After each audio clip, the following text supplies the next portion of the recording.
All right, let's get started. All right, everybody, welcome on into another Dungeons and Dragons stream. Hoo boy, it has been a minute since we played D&D, but today should be an exciting session. With me here, we have going from top to bottom, we have our lovely crew adventurers. We have Davwyn, who is Paarth. We have Aeros as Vladimir. Hello. We have Breaker as Valkin, who is a little bit sicky today, so probably won't do too much talking, but it's all right. And then we also have Nenewza playing as Norelor. Yo. Yo. No, I love that. So we're going to be just continuing back from our original prior session where we were in a bit of a cool combat within the dark temple of what seemed to be of a not so good goddess. So yay, all that fun. And then just as a general reminder for everybody, I do have alerts mostly off unless those people like raid into me, or if it's like any other sorts of like follower or subscription stuff. The rest of everything for like channel points and everything is disabled. I usually have it disabled on any time I do Dungeons and Dragons, simply because there's just so much I have to keep track of and everything like that. This will also include our hydrate aspect for it too. I do get thirsty throughout this, so if there's a hydrate, it's still there. There's just not going to be the counter stuff for it. So yeah. And just to give you a heads up, Breaker had to use the restroom real quick. Ah, okay. Sounds good then. I had to hydrate, so because Don ran, thank you for the hydrate. Okay, so last from where we left off, and I have to properly recall this, is that... Oh yeah, you go. I'm just gonna settle my stats again. Yeah, so last from where we left off is that you had just gone through the encounter through the main atrium of this temple, defeating the guards that were there, realizing that on one of your ends, or rather two of your ends, there was actually familiar guards that you would have known, aka being one of the bloodlines of Valkin's end, mainly nephew of sorts, to his uncle. And as you had made it your way into the lower sanctum of the temple, you see that there was what looked to be a conducted ritual, but uncertain, as there were multiple different like hooded figures around a dark pool of what seemed to be like a murkyish water. It was uncertain though, along with a little elf cleric right here. At the very far end of it. You engage them in combat, guns a-blazing, and despite the recent situations. And we had to go ahead and go back at the top of the order before we could go ahead and finish up the combat. So, but you've mostly dispersed of them, so I doubt this will be too much longer. So, and now let me go ahead and switch up the music so we have something more fitting. Yeah, this is a little too lucky-go-happy for a fight. Yeah, Well, it's like a little happy intro fight. music. It's a happy-go-lucky fight, yes. Can you imagine somebody playing this during like a brawl in like a court? Your Honor, my client is guilty. I mean, innocent. I mean... He's No. something. I don't know yet. Your Honor, my client is in it. Oh, never mind. He's in 5 pieces. Never mind. Your Honor, My client ate a roll of pennies before this trial. So what's the correlation to that? Well, whatever you eat, that you are is what they say. So my client is innocent. Oh. Aww. You're free to go. Okay, and I just need to make sure that I recall the notes properly. Please stream forever. No. I was going to say that joke was senseless, but you already contraried me to that. Bro, how dare. I try to make funny joke and then I get hated. No, I'm just joking. Your Honor, my client pleads oopsie daisy. I love that one. And I don't know why, but for some reason, my D&D character stuff was removed, so I have to reload that up quickly. So, one moment before we go ahead and get started. Oh, good. While you're doing that, I'm just gonna pop out Z-Chat. Yeah. And, I failed to actually check. Is Dawnbreaker streaming too, or not this time? There. Well, was planning on streaming there. Didn't realize that we were starting streaming yet. Oh. I'm Oh, really yeah, sorry just what happened. away. Because I thought because you weren't feeling too good, it was like, uh-oh, no sick, so... I'm sorry, Well- Dawnbreaker. We thought that you were here. We just thought you were muted. I 'cause you're haven't coughing. said anything for the past 20 minutes. I did say that he had to use the restroom. Yeah, Oh, that's I'm my sorry. bad. I was setting things up. Someone didn't listen. Shame. For Many shame. shames. Yeah. I'm sorry, short attention span. Well, at least everyone's on the same page now. Yep. The only thing he missed was Ace just explained our situation again. Yeah, that's really all I did. We haven't started any sort of combat or anything like that since I had to repull up the info, but still, oopsie daisy, I plea. That is actually my bad, I'm so sorry. I didn't know you would be streaming.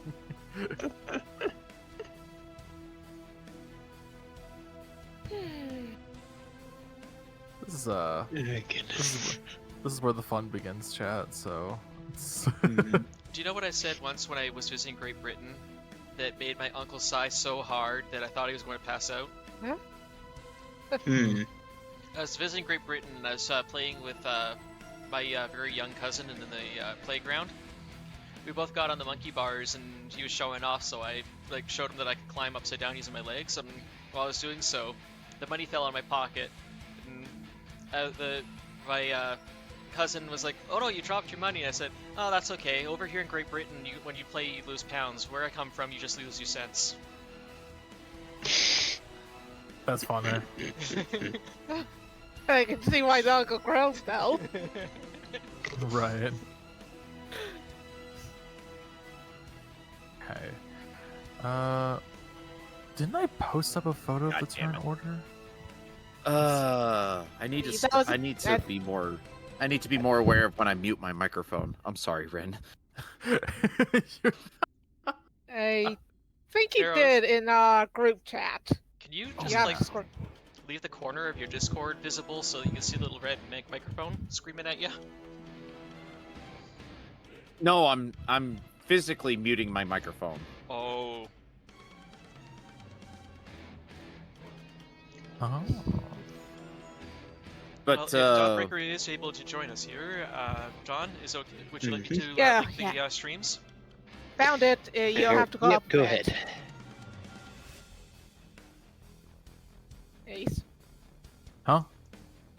Found it. It Oh, is yeah. in the group chat. You just have to scroll. Because there's been a lot of chat since then. Mhm. Yeah, I found it luckily, so and we are going from top of the order since we were able to go through the prior order before, so it will be the unknown's turn. Ooh. Just looking for my thingy, and then I'll turn it on. Mm-hmm. Who is this spooky boy right here? And then, and then let me also give you permission, Nenewza. So we basically swapped the model out for the spiritual weapon. So now it's just gonna be glowing over here. Wasn't that the cleric's though? I haven't cast it yet in this fight. Yeah, you have. I'm pretty sure you cast your spiritual weapon. There was some unknown token in that spot, and I thought it was your spiritual weapon. No, it was it was the other one's spiritual weapon. Yeah, I haven't casted it yet. Oh, you're right. Okay, never mind. Yeah, it's still. Yeah, I don't need permission for a weapon that isn't mine. Get that out of here. It's mine. So it's an enemy's spiritual weapon. Got it. Yeah. Oh yeah, because it was attacking Targ. That's right. Oh yeah. Yeah. Yeah, and I want to attack an ally. Yeah. So You wouldn't download a spiritual weapon. So we have Norelor. I cast my spiritual weapon to attack the other spiritual weapon. They don't have help. Hey, it's a distraction. Nonetheless, the two weapons Yeah. just clang, clang, clang, clang together. Yeah. Which actually is very interesting. As we're finalizing stuff, guys, in here and getting ready before we go back into this fight. An interesting thing in Baldur's Gate 3 is that spiritual weapon is an actual creature that is summoned, which is so dumb because enemies can attack it and kill it.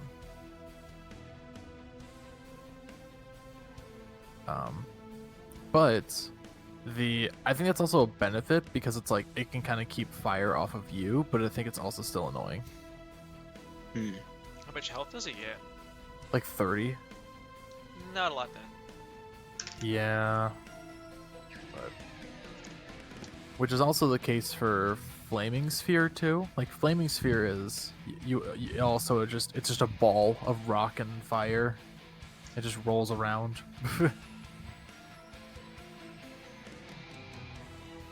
But yeah, all that fun stuff.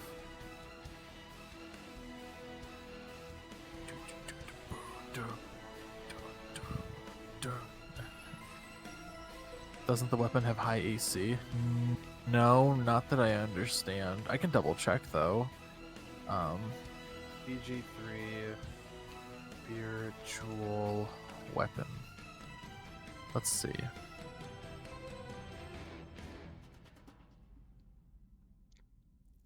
Wait, what? It's available. Wait, spiritual weapon is available for wizards in Baldur's Gate 3? What? Okay, if they want, so the wizard wants to block with magic. Yeah, that's Did somebody lazily weird. copy and paste the summon creature spell and didn't like check what they were doing when they made spiritual weapon? I don't know. There's a 1d8 plus 1, well, plus the spell's modifier, and then the weapon is ethereal, which means ethereal, which is a passively feature that marks this entity as a ghost. It cannot be shoved, thrown, or used as an improvised melee weapon. It is immune to psychic, poison, and resist all other damage types. But it doesn't say what sort of AC it has. So I don't think it actually has an AC from what it looks like.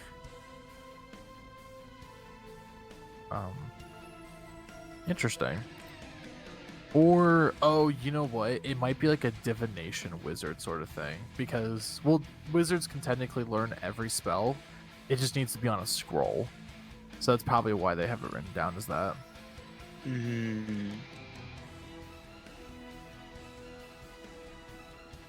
But let me see if I can find like the AC specifically for it. You know, you just gave me a great idea for a enemy construct that would be hilarious. It is a more or less a golem made out of scrolls, where every round it will let off a different random spell, and it just rolls around attacking enemies, and it can be called a scrolly roly poly. Scrolly polioly. I love that. That's awesome.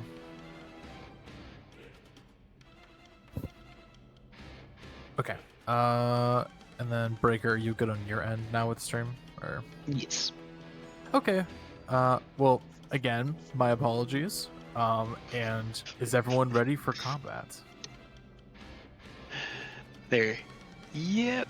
As ready as it can be, and trying to remember what in the world was going on last time.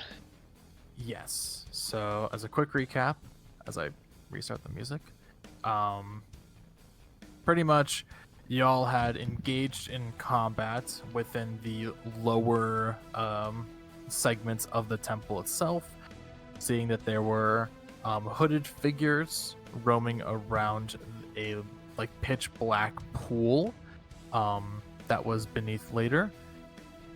And as you also had seen what looked to be a sort of like female elf cleric or so. And yeah, that was pretty much the most of it. Lots of you shoved a lot of the hooded figures into the dark pit, and not really hearing any sort of response afterwards. So No satisfying sploosh, just Yep. And hoping to capture the elf cleric there to get some answers. Yep. Which, if everyone is ready and good to go, we can go ahead and get it started off with the unknown. So, the unknown in this particular situation was originally trying to target down Targ for this case. But you do, as he kind of goes ahead and starts off his turn, you do feel a sudden shift of temperature throughout the temple itself. As I'm gonna switch music again because this is where the fun begins, as some would say. cue the Mario ice theme. I wish I had that, but no, it would be copyrighted. So, Oh, if it's Nintendo, it's copyrighted in to heck and back. yep. So the unknown itself seems to start to disperse a little bit as what like sort of figure of like arms or appendages extend outwards, as you see a glowing purple light emerge from where like its eyes probably might reside, and you start to lose vision of the area as the kind of like black fog that seemed to kind of be like slowly dispersing around the ground lifts to pitch black.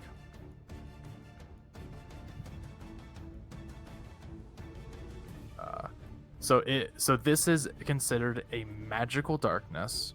So even if you have dark vision, you still cannot see through it. And within this sort of area, it is considered a blinded condition for anybody in the range itself.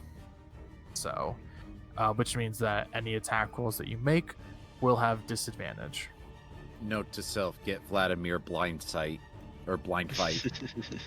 Yeah. Let me look at 5e conditions. Just to have the list pulled up again because I had it up and then I was like, might as well have it pulled up again. I have to be the annoying one, Ace. I have blind sight. If you blind sight, that's totally okay.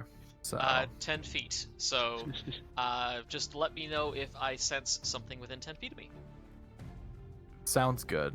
You still feel the presence of your normal allies within you, which if you're watching from my end chat, then you'll see essentially a cool little infrared of all the characters. The only person that's not actually affected is you, Valkin. As you do look down and you see the lower areas fill up with this sort of this black, thick fog. Shooting into it, though, will result in a bit of a harder check of actually being able to find targets too.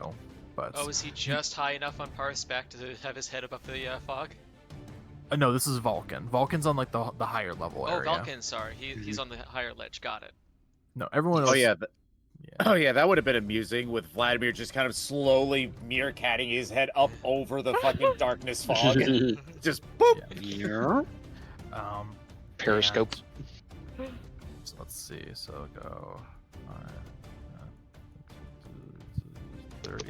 Okay, and so that will be the unknown's turn. Of Valkin, you are up. You see that the area beneath you is now cloaked in darkness. Well, this certainly doesn't bode well.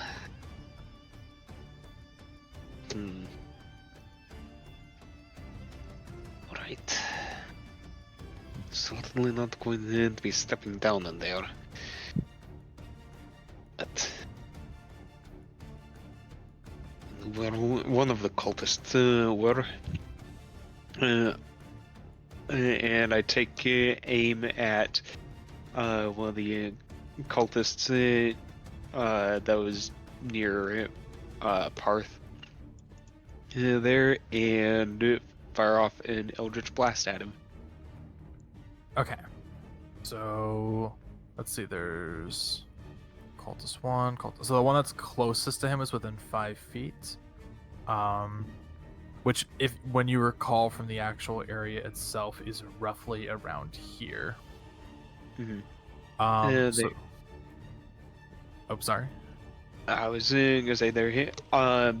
Because of that, I'd like to target the one that's just a little bit further from him, just in case the blast went a little wild. So it'd be roughly within this area then that you can recall. Mm-hmm. So go ahead and fire an Eldritch Blast, but give me disadvantage for that since you're firing into area that is just you can recall a specific area for it, but it is definitely tough. Yeah. Let's see here.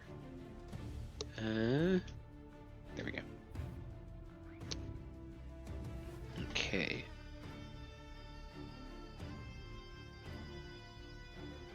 Well.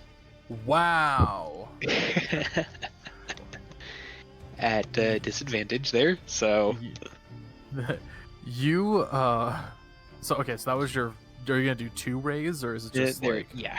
And then here is the second ray. Oh my god. Yeah, you get him. You feel your attack hits tried and true. Go ahead and roll me damage. All right. So that's let's see, 2. All right, there's first ray and second. Nice. Bam. Yeah. And then if you do feel your attack hits something, as you do hear like a and I know that you can move your targets if you would like to. And there, move my targets. Because whenever you hit, is that whenever you hit with an Eldritch Blast, you can move somebody? Yes, I can push them there. So, I will go and use that to push them further away from Paarth. Okay. That's 10 feet, right, for each hit? Correct. Okay. Sounds good then. Yeah, you knock them away, and you can hear some tumbling. Anything else? There. Nope. That's going to be it for me for right now. Mm-hmm. Alright, so next up is the female elf. For a split moment, you don't really hear anything, until there is what looks to be a bright light that appears within her location for a split moment. It's still kind of like clouded a little bit. It's kind of like pointing a light through through multiple like layers of cloth or so. Like you can tell that there's a light there, but it's hard to tell. And all you really hear is that it's just a split moment of what seemed to be some sort of pain or grunt, and it just kind of slowly fades away. Unsure of just kind of what exactly happened. Next up, we have Hekanon. And if I recall properly, oh yeah, he is not doing too well, so... Yeah, multiple exhaustions. Yeah, I think he's at like 3, if I recall properly. 3 or 4. But for him, he's just kind of looking around a little bit, and he's just like, oh, I can't see in this damn thing. As for... I'm going to see if he actually succeeds with this, because he's going to try and jump out of range. Nope. So he jumps in a random direction, which I'm going to go ahead and use the confusion for it, though, and see how that works. Okay, so he would jump backwards. Well, not backwards exactly, but like horizontally. Wait, let's confusion. I have that right. Let me double check. 5e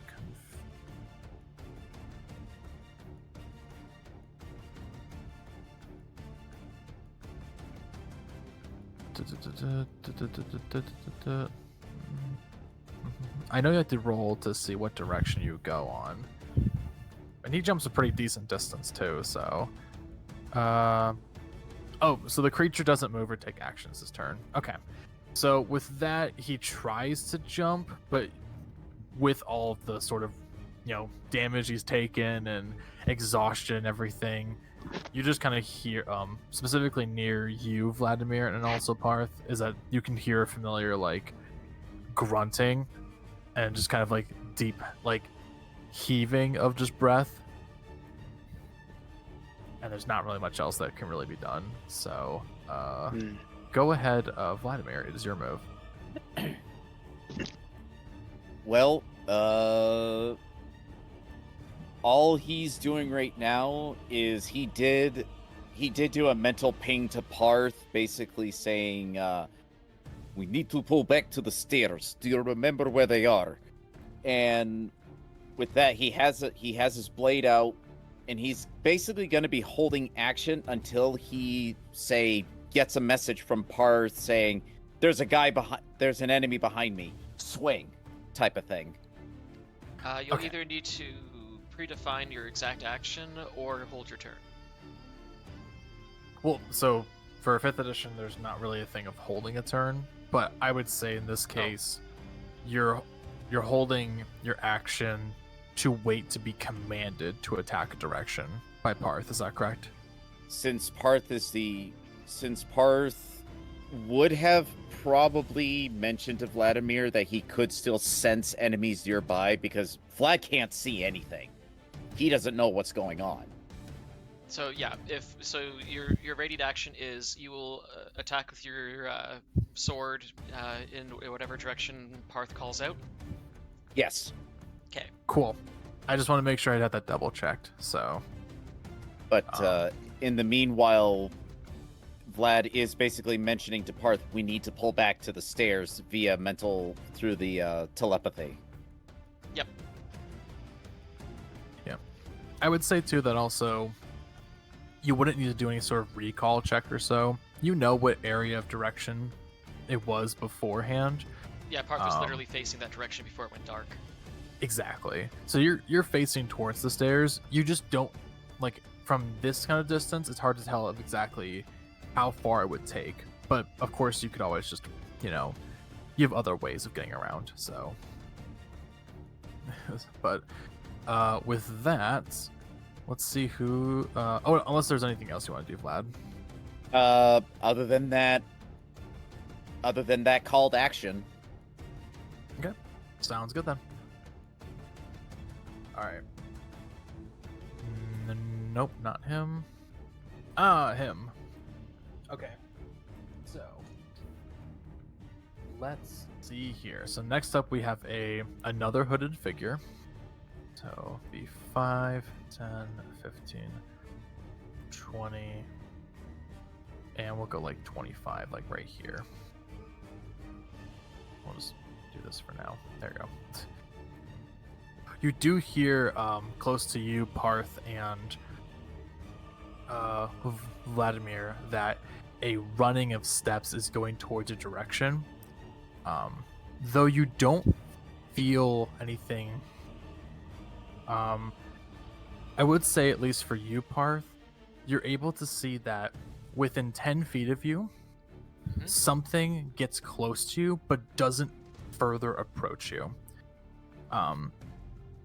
As it would seem as if you can kind of tell that there's a bit of an assault against a different target within that range, or at least just outside of your range.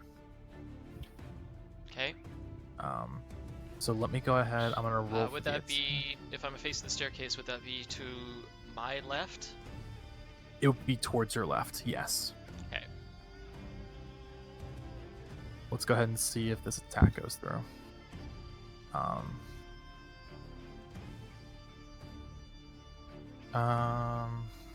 Okay, so plus that, let's see. No, it will not hit. Even with the bonus. Damn. You do hear a bit of a clang that is nearby you.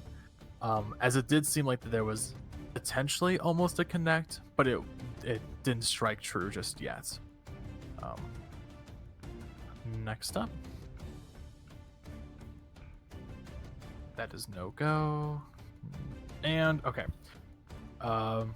Now on this segment, Paarth, you do you can hear the movement right next to you of an enemy that you had prior. That is attempting to attack. Okay. Yes. So this one will attempt to attack you. What is your AC again? My AC is 16. That will not hit. Second attack. Okay, that one unfortunately will hit. Okay. So with that, let me go ahead and I will need for you to give me a Constitution saving throw as you feel a blade strike through on your side, dealing a total of 5 necrotic damage. Okay.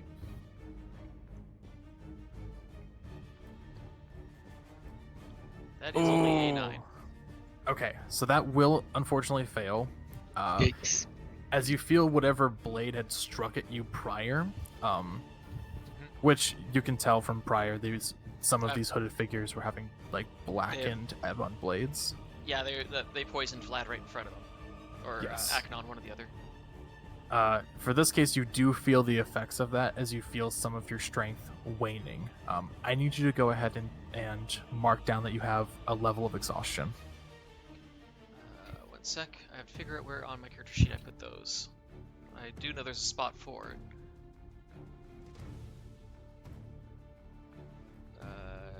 Anybody else using the smart sheet? See where exhaustions go? Yep, it would be 3rd page down. Ooh, 3 pages down. Under status. Magic items, equipment, background. I think I passed it. Yeah, it's on the same page as magic items. Just on the left side. At the very top. Ah, thank you. Speed half, disadvantage, death, blinded. I'm not seeing the word exhaustion. It should be right above where conditions are, where it's blinded, petrified, charmed, poisoned. Oh, exhaustion. The whole table is it. I see. So Yeah. yeah, exhaustion. Got it. There you go. Then you'd only be at level 1, so you have disadvantage on ability checks. Yes. All right. And that is their turn. Norelor, you are up. Okay, so get up on her feet as they'll probably trying to hide again right now. Yep. Let's see. Status. You got up. what's Because she happening? only has 15 feet of movement. Let's see. Given that she doesn't know where everyone else is, she knows everyone's going to be moving. She'll do how many? She'll go to the wall till she hits it. That. Okay. So that's 10, 15. No, I meant 8. There we go. Yeah, 15. And how do I swivel the character? Alt. If you hold down Alt while clicking on them. Okay, so have a shield up in front, keep the wall to her back, that kind of thing. Just keeping a defensive position. So just Yeah, in case 'cause- Yeah, because she has no and her weapons out, because she has no idea what stuff is. Sounds good then. All right, and anything else? All she's thinking of, I need to get to where it's visible. Perhaps it's the second level. Yeah. All right. So if that is the case, then we'll go on over to Paarth's turn. So Okay. So considering Paarth was just attacked, he can sense the enemy within 10 feet of him, right? yes, specifically, if you can see my little marker. Yeah. I see a silhouette. Yep, right here. Paarth calls out the direction to Vlad. So Vlad, take your reaction. And Vlad swings down with his blade at him. Okay. So even though it was called out, I'll say that will count as like a help, but it won't require any action to it. So go ahead and just roll without the disadvantage. Okay, so just roll normal. Yeah. Though if you want to make it as an action there, Paarth, I'll say that you can go with advantage. I need my action still, so I will not. Sounds good. Go ahead and make your attack roll. Okay.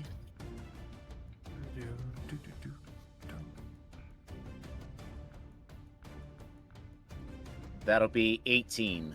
18 will hit. Hell yeah. Yeah. All right, make your damage. And we're gonna do you.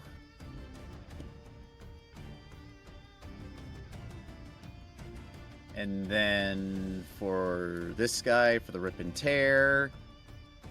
So that is 15 total. Did you just... All right. Cool. So you... What did I do? So you don't know. I mean, so the only thing that you know is that as you swing downward, you feel something connect, and a sort of like gruntled yet like bubbly sort of noise occurs when you hit. So it's like as you feel something go limp at the end of your blade as you pull it out. So is it stuck to the blade, or did he just slide off? Well, like, it kind of just like goes limp, so you have to take a little bit of like a moment to just kind of like be like flick it up or so to like get something like it looks like it got caught at one point until you basically yank away from it, and then it becomes free. You feel something dripping off of your blade. Well, it's just like, oh, okay, yank. Yeah. Ugh, I guess I hit. I think that was him. Yeah. Now that Paarth probably doesn't have somebody taking an attack of opportunity on him, does Paarth sense within 5 feet of him any other foe? You sense something hit the ground near you within 5 feet of that area. Because I know there's 2 cultists. One I sensed right next to me, and one I sensed farther away. I'm assuming the farther away one is no longer within 5 feet of me then. The one that's farther away from you is just out of 10 feet. The one that so I was can't- right so- next to you. He moved out of my Yeah. sense range. Perfect. Okay. Yeah. The one that it was right in front of you. Yeah, he went gurgle gurgle. Yeah, he went gurgle gurgle. I have 30 foot move speed, so that means I could take 6 steps. So, 1, 2, 3, 4, 5, 6. There we go. I just moved him over for you. Thank you. And now you can see. I can see again.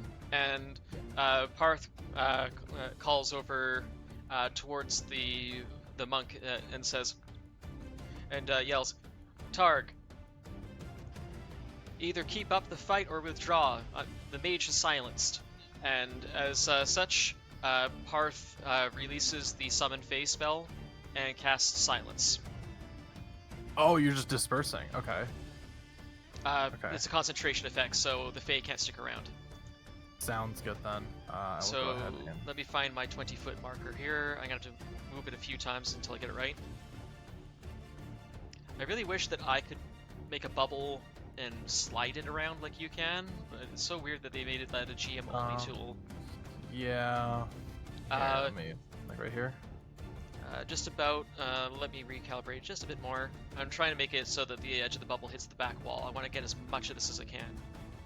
So, roughly here.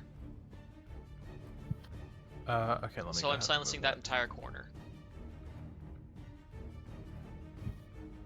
Just trying to go from the center point, so... So, roughly there. Okay. So, let me pull up silence there just to make sure I have it on hand here. Yep, and I will mark that I've used a spell. Yep. As a level 2 spell. Nomph. Okay, and I am just marking that, and I'm gonna go ahead. Oh, why did you do that? Oh, because it didn't show the visibility more. Okay. Lock it in. There we go. And we'll have it be a good old pink. Okay, and Oh. So for the duration, no sound can be created within or pass through a 20-foot radius sphere centered on a point you can choose within range. Any creature or object entirely inside the sphere is immune to thunder damage, and creatures are deafened while inside. Casting this a will spell shut that down blind fight because blind fight relies on your senses of hearing and vibration. Yep. This also Sounds shuts good then. down any verbal components of spells. There we go. So that area is silenced, and Paarth's final action is as he'll call out to Aknon. Follow my voice along the wall. There is a safe path. Okay, sounds good then. And anything else for your turn? That is my turn. Cool. Next up is that boy, followed by that boy, and it's top of the order. So, as the top of the order occurs, those of you in the top level notice that you see the fog start to sink down and disperse away. Though some things have changed as the fog disperses away towards its usual level. You notice some of your allies have gone missing. Ooh. As it is the unknown's turn. You do see that the shadowy figure is like just right by this like statue that's up against the wall, and I don't Slowly. even see... Oh, there he is. Never mind. Slowly turns towards the stairs and just looks right at you, Paarth. As you, from the like kind of purplish glow and hue, you kind of see like a sort of like, a wraith-like face. As just you can hear a very vicious and like echoey screech coming from this thing. It quickly disperses into the shadows itself around the area. And before you can really get much like of an opportunity to recheck its location, it appears from the shadows beneath you. Lovely. Yep. And with that, it is going to attempt to attack you. Oh, right. Earlier you gave me the exhaustion, but you didn't tell me what damage I was taking. Oh, you know what? I'm sorry. Here, let me It go was ahead 5.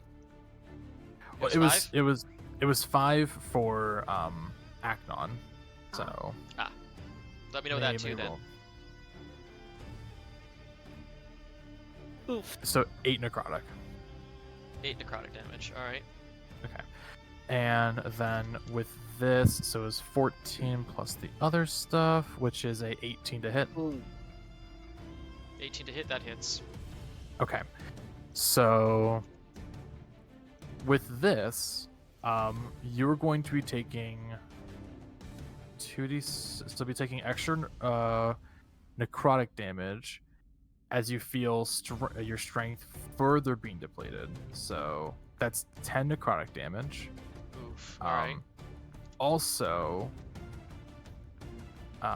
you feel since you've kind of been in this form of more of a dragon-esque thing, you felt relatively strong. But as this dragon, this kind of like shadow-like creature touches you, not even like a slash or anything like that, just touches you, you feel that strength being removed from you as your strength score is reduced by 2. Before you do that, that is not a poison, that is a magical effect, isn't it? So it's a specific melee attack. It's not like a spell or anything like that. So magic resistance doesn't apply? It does not. Okay. So what am I taking? So you're taking 10 necrotic damage, and you're Yep. reducing your strength score by 2. There is a way somehow in my sheet to show strength damage. Where is it? And I will read the rest of the effect as I want to make sure it's clear for people. The target dies if their strength score is reduced to 0. Otherwise, the reduction lasts until the target finishes a short or long rest. If a non-evil... Well, actually, that's different, so... That I will go ahead and not do. I can't find how I record strength damage in this thing. We can just kind of jot it down for the time being. And you I'll, gotta- I'll in put it in my theory- stats. In theory, you could just modify the stats on the the model. in-game thing model, because we Oh, can do yeah. that. Yeah, so you said I take 2 strength damage? Yeah, so So I have 13 out of 15 strength now. Done. yes, that's correct. Where's your stats? There we go. Oh, cool. I actually already took it from there, so perfect. Good thing we have that set as that, so. And it will attempt to strike you again. Again, great. It's 15, so I think that will miss. That misses. Cool. That is good to hear. Yes, I would like them to not die. Yeah. Make sure I get some of the shadows back a little bit. Okay. Next, Valkin, you are up. All right. Let's see. I am seeing the wraith there. Stabbing Trying at to- Paarth's ass. Yes. Yes, exactly that. let's see. I am going to move over here. Need to quick measurement. And there. Okay. There and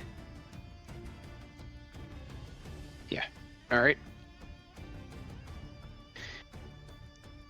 So 5, 10, 20. There and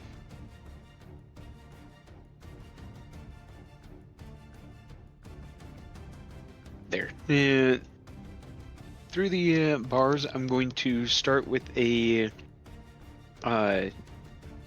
telekinetic shove as bonus action against the creature. Okay. I will. That should go through with it. What is the save for that? That is a spell save DC, and I'm checking for Dex versus Strength here.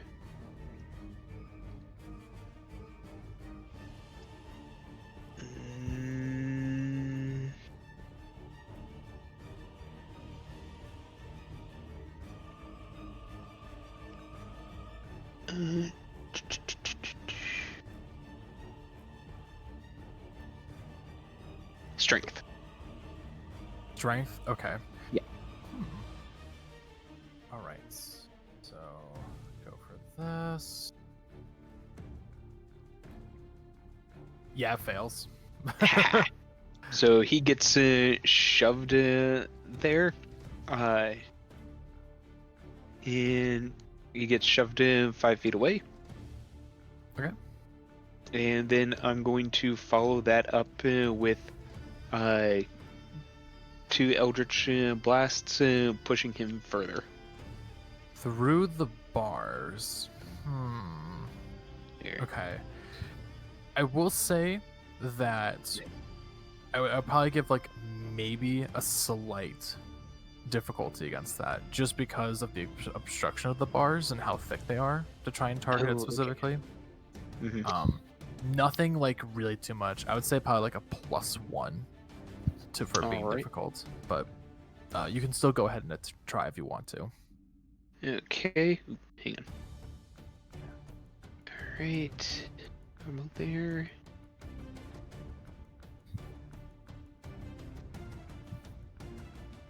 Alright, 17. No, Okay. That will hit. that's the first one, and second one. Dirty 20.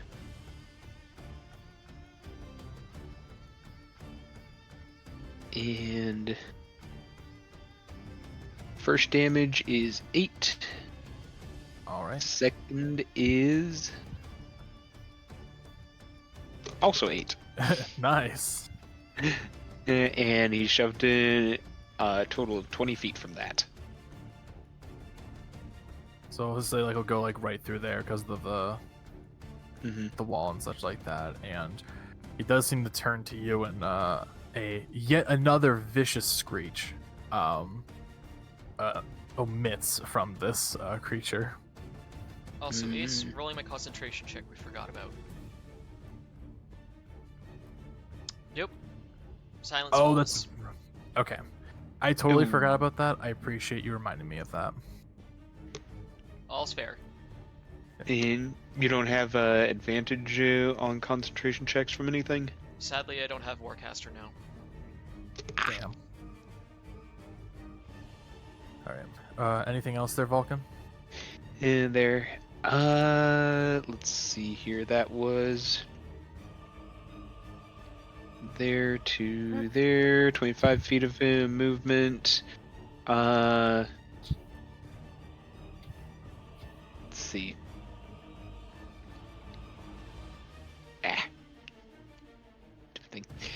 Alright, I will just kind of hunker down behind the bars here, even though the character token wants to stand atop them.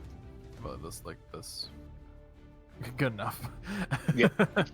Perfect. All right.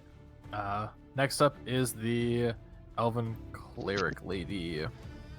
So she takes a moment to look around the battlefield.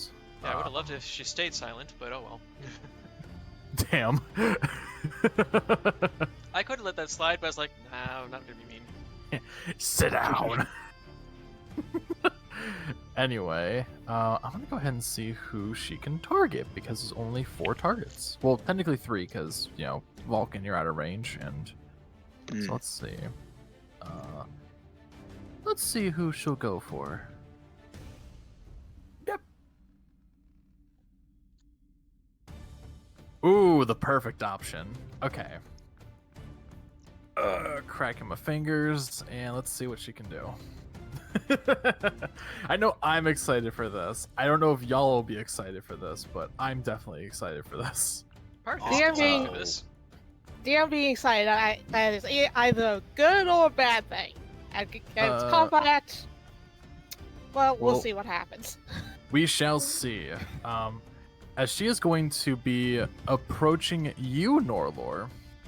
So 5, 10, 15, 20, 25, 30. And within this moment, you see her kind of like, she like kind of struts up a little bit more.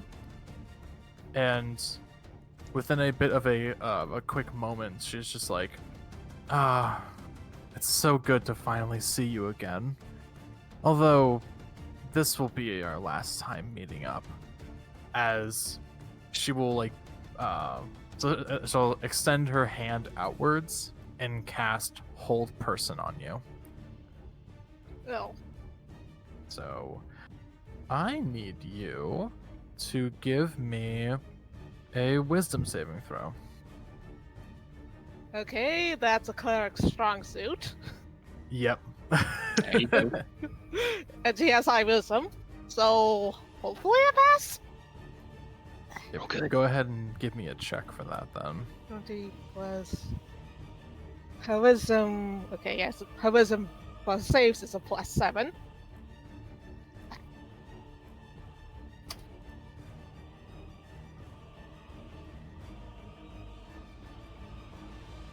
Yeah, okay, I put into. Nope, she would not run that. Oh no!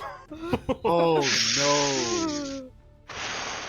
Oh god. Well, at least it's like better than any other type of check. So, the only thing is that so she will cast it. Bada bing.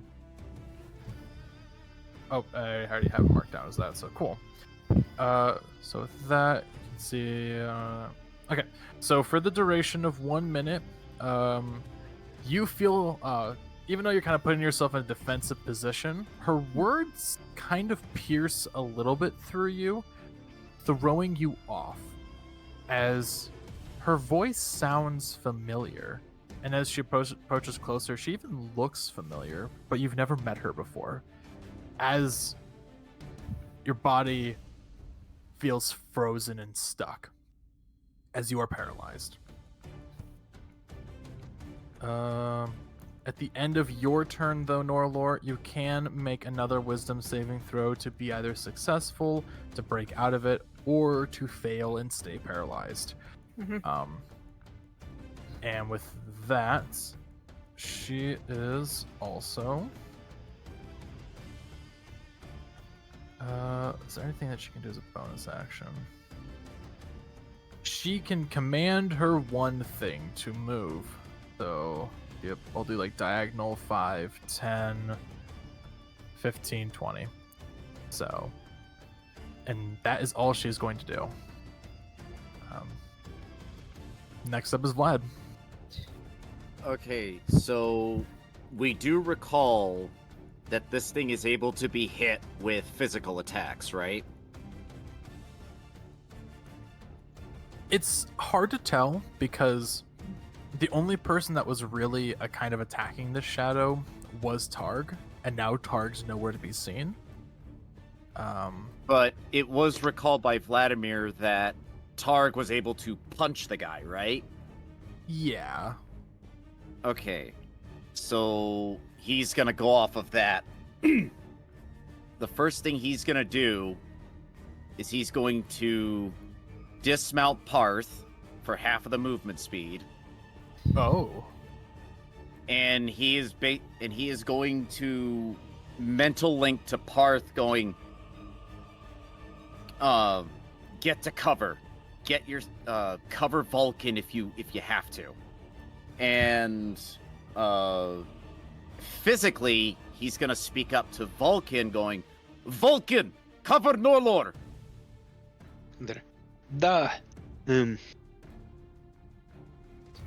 And with that, he's going to move an additional 5 feet to here, trying to use this as cover. And he's going to peek out, and he's going to fire 2 shots of the revolver at the Wraith. All right, go ahead and make your attack rolls. Whether they work or not, who fucking knows? But at this point, Vlad's going off of the process of if Targ can punch him, bullets should do just fine. So first shot at 21. Okay. Second shot at 20. Yeah, you got it. And then first damage is 14. Second damage is 13. Okay. And that is like just your standard revolvers, nothing else, right? Yes. Unless if there was something I was supposed to be made aware of, these are just standard shots. Okay. So as you go ahead and you make your shots against this wraith, you take your revolver and you shoot it twice, and you see that your precision is on point. One shot goes straight through the chest where a heart would be, and the one goes directly between the eyes of where this wraith would be at. But you notice that the bullets hit the back wall as it just kind of looks at you. And at that point, Vlad's face just immediately goes, oh shit. As it looks like that piercing damage has no effect on it. Yeah. And he is, let's see, he's only got because he dismounted and moved 1 square, he's got another 10 feet left. Well,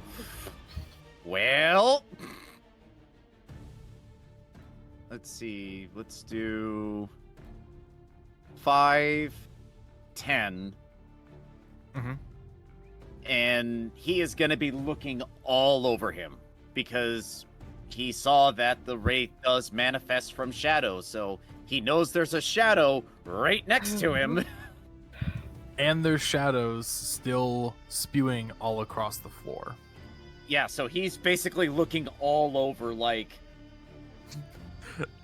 only we had a light spell. Yeah. And unfortunately, Norelor doesn't have one. Yeah. I don't know why, but this just reminds me of the regular show, was the Halloween special where just Muscle Man just pulls out a shotgun and he's just like, come at me, bro, and he starts firing everywhere. Just before he gets dragged away. As Vlad was dismounting Paarth, he has this shit-eating grin on his face okay, yeah, Targ was able to punch him. This should do just fine. Fires both shots. Face immediately goes to shock oh, fuck. And that's where we realize that monks at level 6 can break past resistances. Yeah, Which is something that... Yeah, you wouldn't have known that. Yeah, no, I wouldn't have known that. Vlad wouldn't have known that. He's a fighter. He doesn't fight spirits. Ghost, no such thing. What is this? Magic must defeat magic. People think they can outsmart me. Maybe, but can they outsmart bullets? Apparently, Yes, yes. they can. If they are undead, maybe. Alright, so I assume that's the rest of your turn then. The only other thing that he could probably do, but I don't think it really has that effect, he begins to contemplate on putting that mask back on. Mm. He contemplates it. I will say from the abilities that you would have, probably not a wise thing to do. Just because it's not going to give you any additional benefit against that specific target.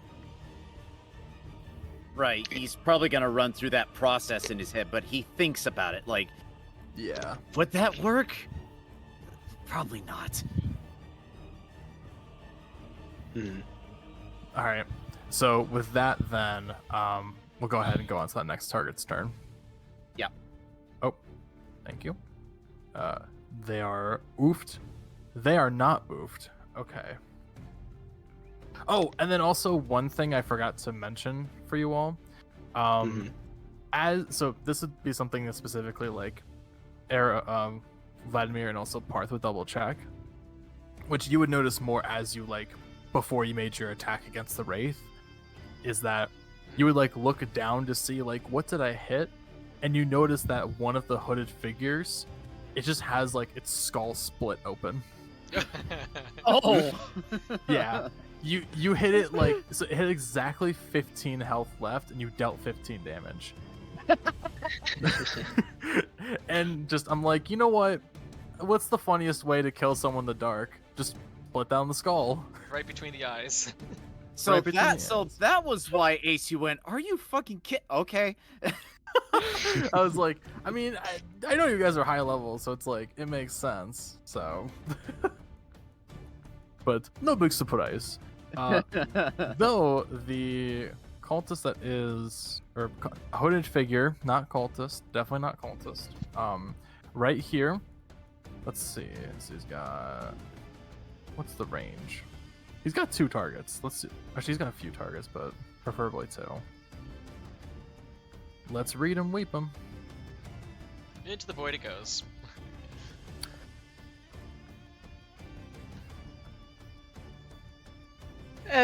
She's paralyzed. Yep. Yep. That was my target.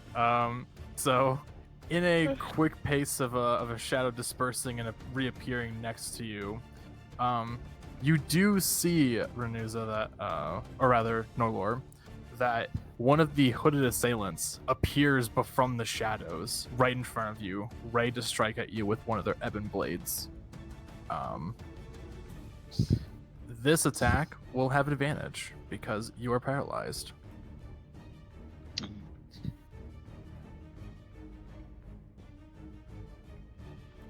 Damn this Okay, turn so order.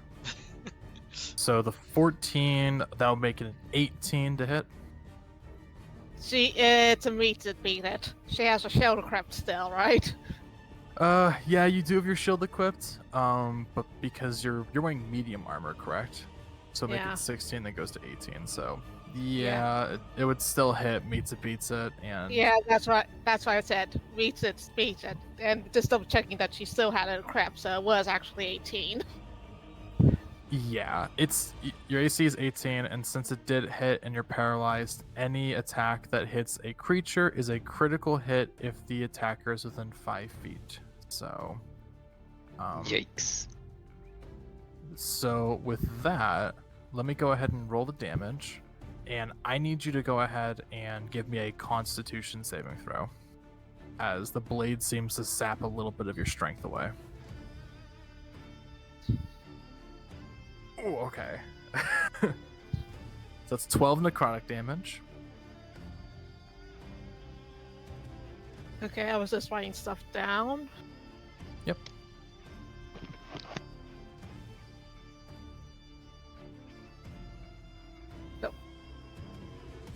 That's what I wanted.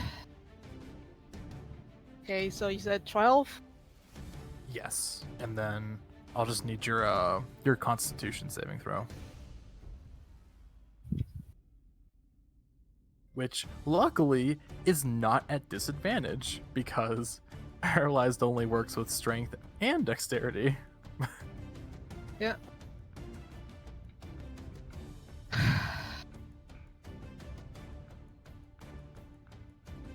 Okay.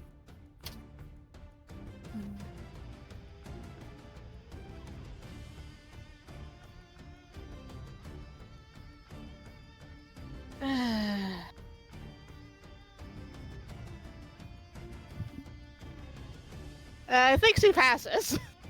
Yep, you do succeed, so you do not suffer the negative effects of the blade. So, Nice. though it will attack you again. Ugh. Wow, that was garbage. Wow. So, Yay! yay! You don't suffer anything there. But that is the end of their turn. As for the dumbest thing, they strike at the wall and cut the wall. The wall And takes, actually- takes a point of exhaustion. Yes, the wall is now exhausted. It needs sleep, big naps. If the walls could tell stories. If only. Okay, so next up, Norelor, it is your turn. And all you can do is the save, right? That is correct. So go ahead and give me another wisdom saving throw. And this is a end of turn thing, right? It's only end of turn. Unless, wait, let me just triple check. I use the spell a lot, so Well, I think she passes the save this time. you do pass. And it is at the end of your turn. So the concentration is broken. As you can feel yourself being able to move. Though you've got like a few people around you, so. It's great. So guys, Ryan, she doesn't do hold person again. I'm running. I'm running. Next up, Paarth, it is your move. Yep, and just need to measure something again. Oh yeah, Go that's right good. ahead. Let me reposition that just a little bit. Aha, I can kind of move the thing around if I'm careful. Right about now. Paarth looks over his shoulder to see, at least up until that very last second, Norelor was pinned by that magical grab. Mhm. So Paarth makes a bellows that's like a draconic bellows in the direction of the priestess there. And as soon as she goes to look at him, Paarth glares, uttering something in ancient Fae, just as suddenly the entire area around her turns dark and she can feel tentacles reaching to grab her. The Hunger of Hadar is covering that entire area. Ooh, interesting. So she's blind, but we can still see in, and both her and the not occultist, as you say, both immediately take 2d6 cold damage on their turn, not right now. Mm-hmm. And if they end their turn, they will also take acid damage in there. Okay.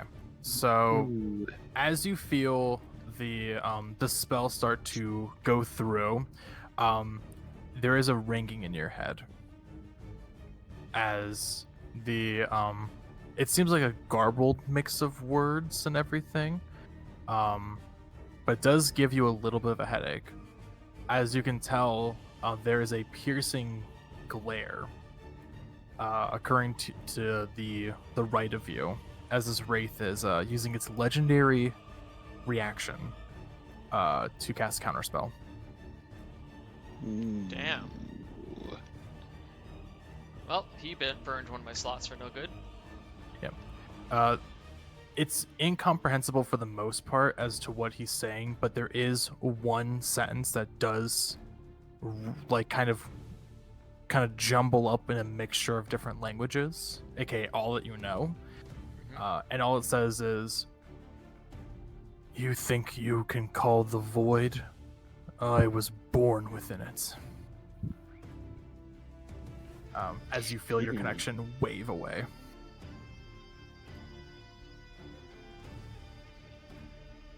Okay, 1 second, looking at my cast times again. Yeah, don't have much else to work with here. Paarth uses his remaining to... Let's see.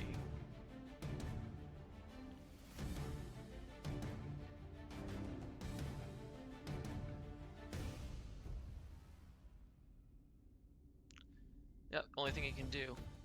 Paarth moves to take a defensive position directly next to Vladimir, because he can't make it to Valkin. So at least if this guy wants to take another stab at me, Vladimir will get an opportunity to hit him with his swords too. Sounds good. All right, next up we have the top of the order. Is the unknown, or the wraith, as at this point. So 5, 10, 15, 20, 25, 30. As if they were a Dementor within Harry Potter, you see them fly swiftly over and directly to face you, Vlad. As you see that the purplish hue starts to glow up from their face as a horrendous sight of just an undead and decrepit, what looks to be like past-wise like human male, just screeches and reaches out towards you, and is going to make an attack against you. And since there was someone afflicted by the shadow touch within range, it does get a bonus. Not advantage, but a bonus.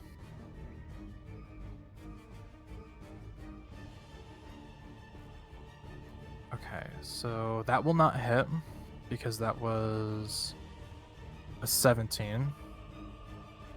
I would like to call reaction. Oh, you're gonna try to strike back? Riposte, yes. Okay, go ahead, go for it. Okay, so we are going to start with this. That is a 24 to hit. Okay, and that was with your guns. Okay. Well, Nope, is not that- with the guns, with the blade. Okay. I wasn't too sure because I didn't know if you swapped them out or so after. No, there's Um, one. There's a blade in one paw and a gun in the other. Oh, He did. Got it. He did state he went ambi on the last session. Yeah. sounds good. Mm. Thank you for that recollection. Yep. So you go to attack them, and as you, I assume that you're cutting downwards or so against his strike to kind of bat it away. Yep. You do see that the blade go straight through, having a similar effect to the bullets, as it just looks at you and screeches more. What in the nine hells is this? Wait, Uh, I thought you had some sort of a enchantment added to your blade. Yeah, That that's became that's magical. That's the rip and tear. Is that like an enchantment or just like an ability that I gave it? Because if it's enchanted, Ability. Okay, Yeah, Ability. or Uh, no, I thought whenever we went to that Master Forgesmith guy that he had put something on the blade that made it to have a magical property to it. it's not like a magical property. It's just an additional ability onto the blade, the bleeding effect. Well, I mean, like to where the blade was counted as a magical blade. I thought he had put some sort of enchantment or rune or something like that on it, to where it had to a magical property. I know he did that with the armor. Yeah, Punch I him recall with your with the armor. Punch him with your armor. Wait, Just body check him. Just take off the armor set and then whack it like Kenji with the shield. No, I do recall your armor being enchanted to get bonuses, though your weapons themselves just have additional weapon properties. They're still not considered magical, though. So I remember this being really funny in one of our campaigns. We had a barbarian and a dwarf. None of us had magical weapons and were being attacked by ghosts. The barbarian says, I pick up the dwarf and swing the dwarf. Because his magical armor counts as being a contact. yeah. Damn, dude, this. Okay, he's gonna use a special thing to help him get one reroll as a legendary thing. So. God damn, dude, I'm sucking right now. Okay. Well, The Wraith. It's like the Wraith does not want to touch Vlad. well, he's trying to. You don't want him to touch you. All right. Oh no! Valkin, You stay away from me. You're just like doing like the little like crazy dodges and everything. Like you're just fully like bending your body back and forth. Like no. I mean, he does have 20 decks, so Yeah. Anyway, Valkin, it is now your move. Yep, you have to choose between helping a Norelor or helping fight the Wraith that Vlad quite clearly can't hit. There. Let's see here. Alright, so 5, 10, 15. Yeah. 20. Okay, there we go. And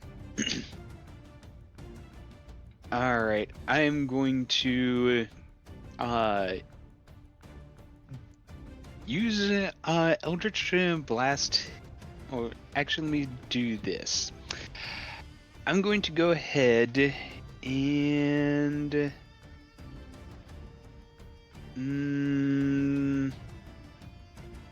no, I'm going to save that for right now, much as I'd like to.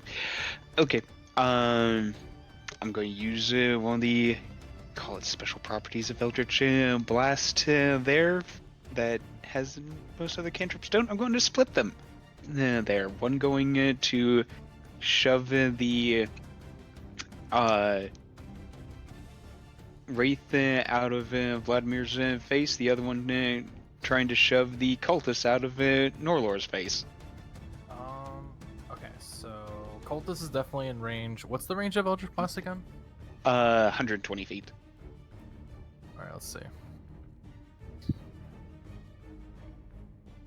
This is definitely in range, though that small pillar right there is obstructing it a little bit, so I would say that there is like a partial cover that is occurring. Okay. So, yeah, I would say you can still make the attack, it's just going to be a bit more difficult to do so. Just wanted to show that right there to make sure. Yeah. So, against the Wraith here. Yeah, that's still 24 to gonna hit. Alright. And then against the cultist.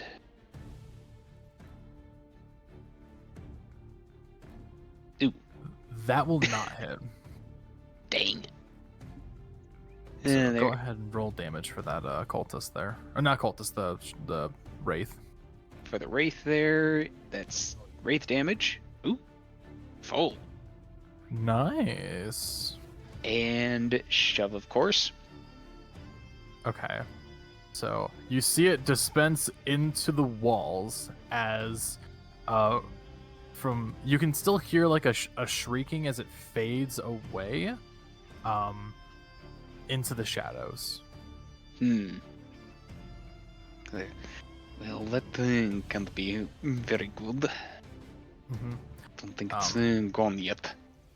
Yeah, from your position, it's hard to tell because you shot it and then it felt like it just kind of like poofed. But for Paarth and also Vlad's end, you just see this thing fade into darkness. You don't know whether it's been like defeated or if it's still there.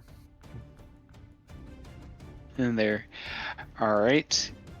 And then I will use bonus action to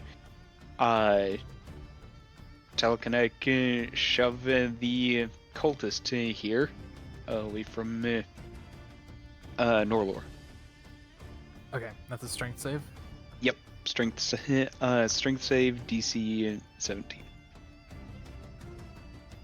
Let's see.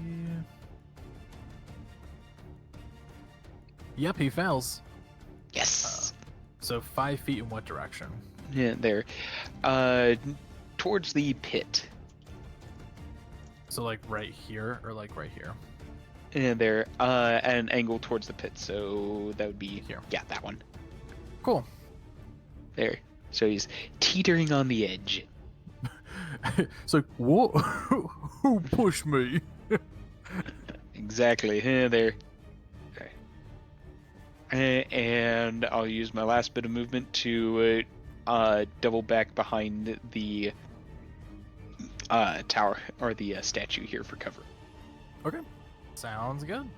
I had Basically to, moved over here, fired off 2 Eldritch Blasts, crisscrossing. There, one hitting, one missing, and then psychically yelling in frustration at this guy to shove him away from Norelor.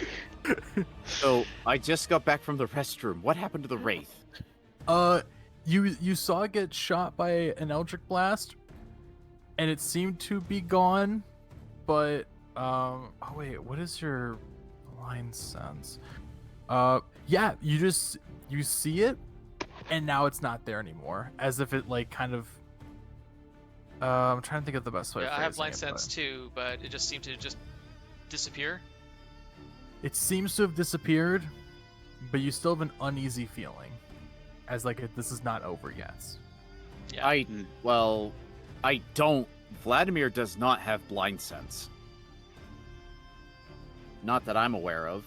Yeah. And I will say, for the purposes of Paarth, I will let you know if anything does appear within a blind sense. So, Okay. Sounds good. okay. Next up is Cleric Lady. That should have been in a hole right now. I should have pushed her in that hole and silenced her up. Well, I silenced her, got cancelled. I put her in a void, got cancelled. I shoved her, got cancelled. That's what you get for trying to silence a woman in 2024. Oh. That's you said cancel that. That's what I thought of. I'm sorry. Chat, please don't cancel me. At that point, it's like, you're out of line, but you're not wrong. Why are you booing me? I'm right. I'm just making a joke. Anyway, now that my follower count is probably gonna drop, but I'm just joking. We'll go ahead and go on to this lady's turn, as she'll basically just kind of like sidestep a little bit over here to just make sure that like you're not going anywhere. And be kind of in the middle, tops of the steps. As she calls out to you, Norelor, it's just like, I can't believe you're resisting so much. You know, even though you were taken care of for a while, it's hard to not see someone so close to your family. As she holds a ray of light in her hands, and she points it directly at you and fires it, as she is casting a 4th level guiding bolt. Ow.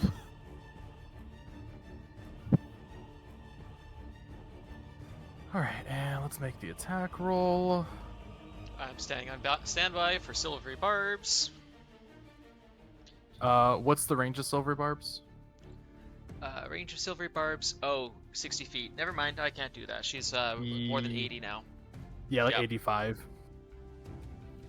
Well, for Norelor at least. So Yeah, hers even beyond that. Never mind. yeah, so that is a 19 on the die plus 8, so 27 to hit. That hits. Okay, let's calculate that damage. So it increases by Yikes. a d6 for each slot above 1, so that is 8d6 radiant damage. Oh. Oh no. And with her special ability, she does actually get to add her wisdom towards this too. So I really wish that she was in that hole. Counterspell.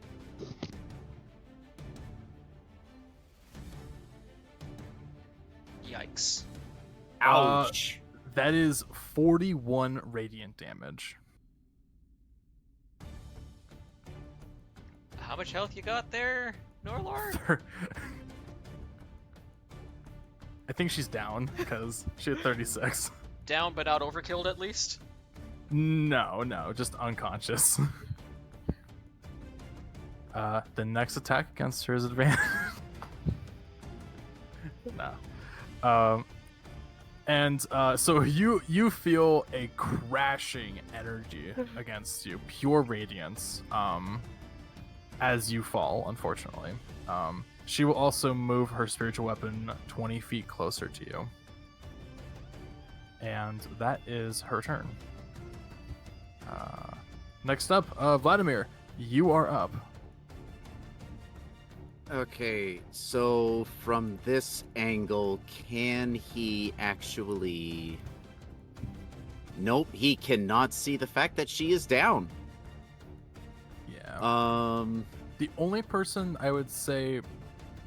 Actually, so even from everything, I would say that no one has noticed that she's down. The only thing that you would have heard is just a sort of like kind of glowing, sort of like crackling energy, and it crashes and hits something. Yeah, a bright flash. That's all you would really see. But even from your guys' areas, you're not certain as to like what happened until you move closer. So alright, so then the first thing that Vlad will do... Hey, give me back my cut box, bitch! There we go. I mean, I would imagine that she probably could have, like, would have had some sort of outcry of pain there that we might have heard, or at least I might have heard. Yeah, we're out of earshot, but maybe Valkin? Yeah. Well, I mean, this is an enclosed area, so something could... Well, probably not. Not with the immediate shit happening right in front of them. For Vlad and, Paarth. Mm-hmm. Well, anyway, I would say at least in the most sense, unless Norelor, you have any other particular things of how you want to outcry it. There at least would be an outcry, unless you have something Yeah, different. there would be a scream of pain as I imagine that hurt a lot. Yeah. It's like when Joey got hit by the raw sun god in the anime. It definitely felt like the sun had in contact with you with that hit. Paarth will indicate to Vladimir to either get on or run for Valkin. Let's see. Alright, so then... At that point, Vlad is going to take his half action to mount, or half movement. Mm-hmm. Come on. There we go. Finally, I'll lock you in place if you don't want to stay put. I believe in you.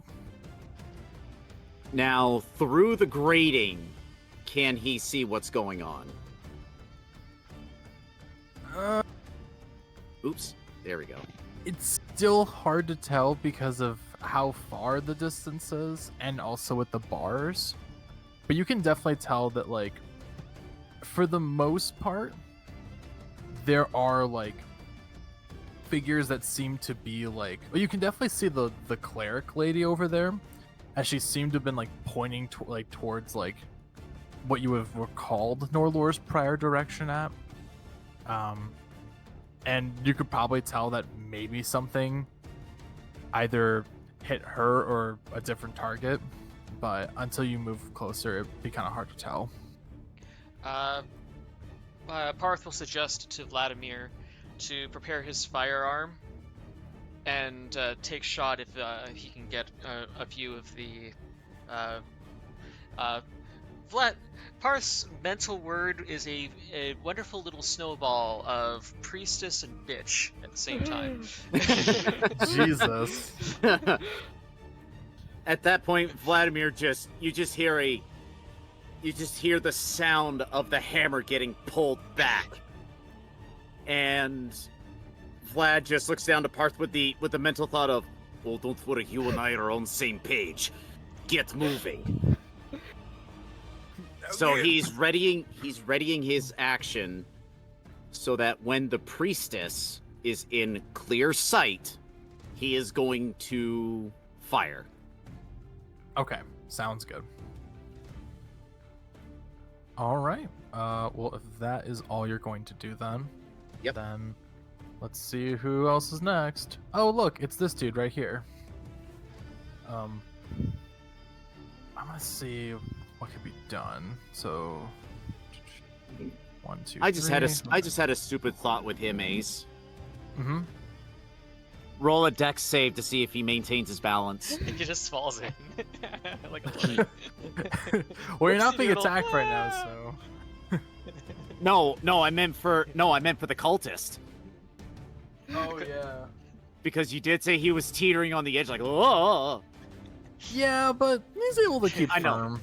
I know. I said it was a dumb idea, but That would be funny. He gets up, he sees Norelor go down, takes a step back to get ready, and just falls straight in because he forgot where he was. He's like, whoa, whoa, whoa. And then he takes a step forward and it's like above the shadow thing, and then he just pulls out a sign. It just says "frick," and then just falls. mother. Or it's like the one where just like you just like fall back, but it's like he just starts to do like the Kratos fall, like he just doesn't move. It just falls down. Though in this position, for assigned targets, since there is a clear distinction of there being a sort of person on the high ground, he is going to teleport his way up this way. And we'll take a look around. He's like, oh, hello there. Here's a furry. And then... No, he just appears next to Valkin going, hello there. Pretty much. Unexpectedly. Sneak attack. Let's go. No, he doesn't actually have sneak attack. So that would be brutal if I made this encounter with just all of them being rogues. That is a 19 to hit. That will hit. Cool. Great. I need a Constitution saving throw. Oh, good. I have proficiency with those at least. Also takes 6 necrotic damage. Alright, so let me see here. So that would be health at 39. There. Let's see here. Constitution saving throw. At advantage. Wait, why advantage? Because not that it mattered at all. Because of my warlock feats. Their con saves and their advantage. Is that for Warcaster? Because this isn't a spell effect or keeping concentration. Oh, it is. There. Well, it didn't really matter anyways. It's a 3 on both rolls. What are the freaking odds of that? Well, unfortunately with that case, you do feel this blade on your side gets struck into you as you gain a level of exhaustion. And it will attempt to attack you again. Of where- course. Which I need to find the dice for. I'll just populate a new one. Well, it ain't gonna hit. But that's alright. As long as I made you eepy, that's good enough for me. Next up, okay, they're gone. Norelor, it is your move. So, Time to do a death save. yep, death saving throw. That's just raw 20, right? Yes, and if it's 10 or higher, you succeed. If it's 1 or it's 9 or less, then you fail. Okay, that's 1 success, Yeah. and that is the end of your turn. So, since you need 3 successes in order to actually go through. Unless it's a nat 20, but that's not gonna happen. Yeah, well, maybe we'll see. Yeah, who knows? Who knows? Who knows? So, we good? Yeah. So Paarth, it is your move. Yeah, I measured this a few times to make sure, but Paarth uses a full run break. Like that, and then diagonally. Wait, don't leave me. So Paarth is in position. Vladimir, as Paarth stands up onto the dais, you can see the very colorfully named thing that Paarth told you in telepathy. Alright, I got you, you bitch. And he is going to use the sharpshooter. So, Ooh, okay. Crit. 20, not 20! Boom, Nice. bitch! Oh my god. Okay. Go ahead and roll me damage. Okay. What a nat 20. Holy shit. That was a really handy nat 20 there. Yeah, I have to agree.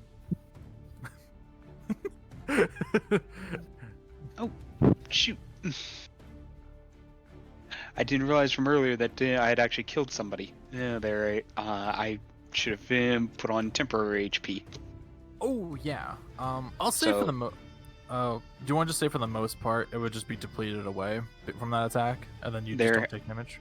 Let me find out exactly how much temporary I would have had, and then get back to you. Okay, sounds good. And let's see, that damage was only 20 piercing. Okay. Which is still not bad. Well, this is critical. The 2d8 is the basic damage. So I think I need to do another 2d8, right?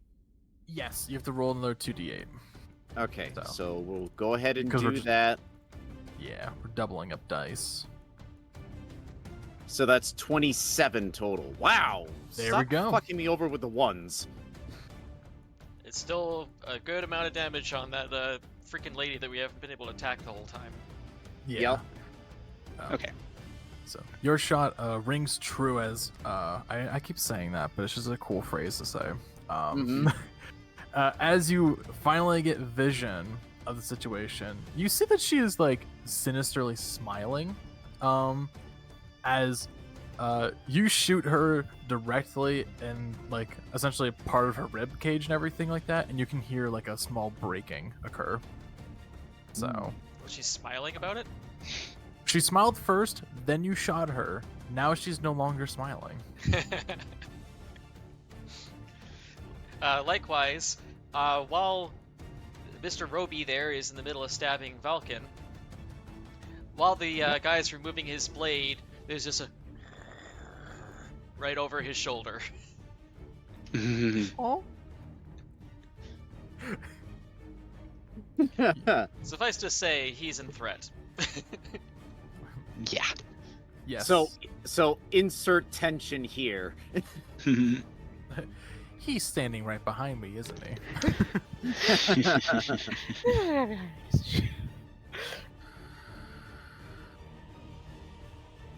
Dude, sick vape. Also, Rogus Tem! Thank you so much for raiding on in with a hot party of 4 people. Welcome in. Time for the raid. Yeah. Whoa! Hierophant, thank you so much for the raid of 2 people! What the fuck? Double raid. Double raid! Fen raid. Yay! Thank you so much! And Zerda Fox, thank you so much! Alright, so I'm gonna go ahead and do my little spiel because, funny, So my name is Ace, and I am a part-time variety streamer. Sorry, I got so excited. Oh my god, we hit our follower goal. There we are! Nice! 350! Let's go! Nice. So, reason why I'm excited is that when we hit 350 followers, I'm playing Yakuza. So, let's freaking go. So next stream, you can definitely expect me to play that game.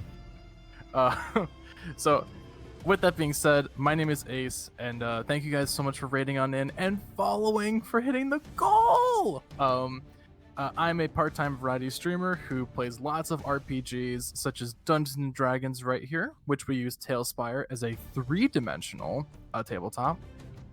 In addition, I love playing Persona, different types of other RPGs, Baldur's Gate 3, I have a run with some of the fellows here, and I also just like playing silly, goofy, wacky games that I can meme around with, such as Helldivers.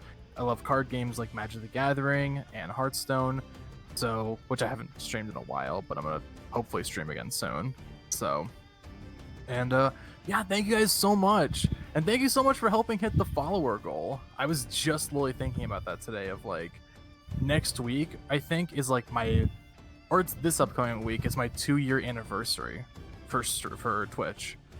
So I was like hoping, like I really hope we hit this goal before then. So, thank you so much for that, guys. I appreciate it. Hey, Zephyr! Yeah, sure. And what were y'all doing, actually? Hey there, Floofy Dirk. Yeah, what were you guys doing? I gave them a shout out, so Balatrodrop? Not familiar with that one. Yeah, I don't know about that either.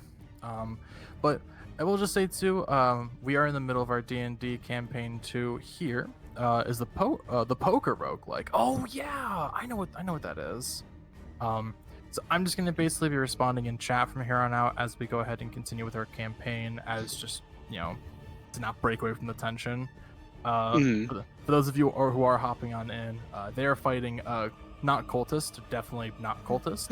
And one of their party members is down at this point, and some people are facing exhaustion like damage bases. So fun. Anyway, oh wait, it was still your turn, Paarth, right? Yeah, I literally just ended my turn. Cool. Okay, sweet. With that, not cultist, and it's top of the order. So, with that in mind, let us go ahead and see what happens. I need to do a certain roll at this point.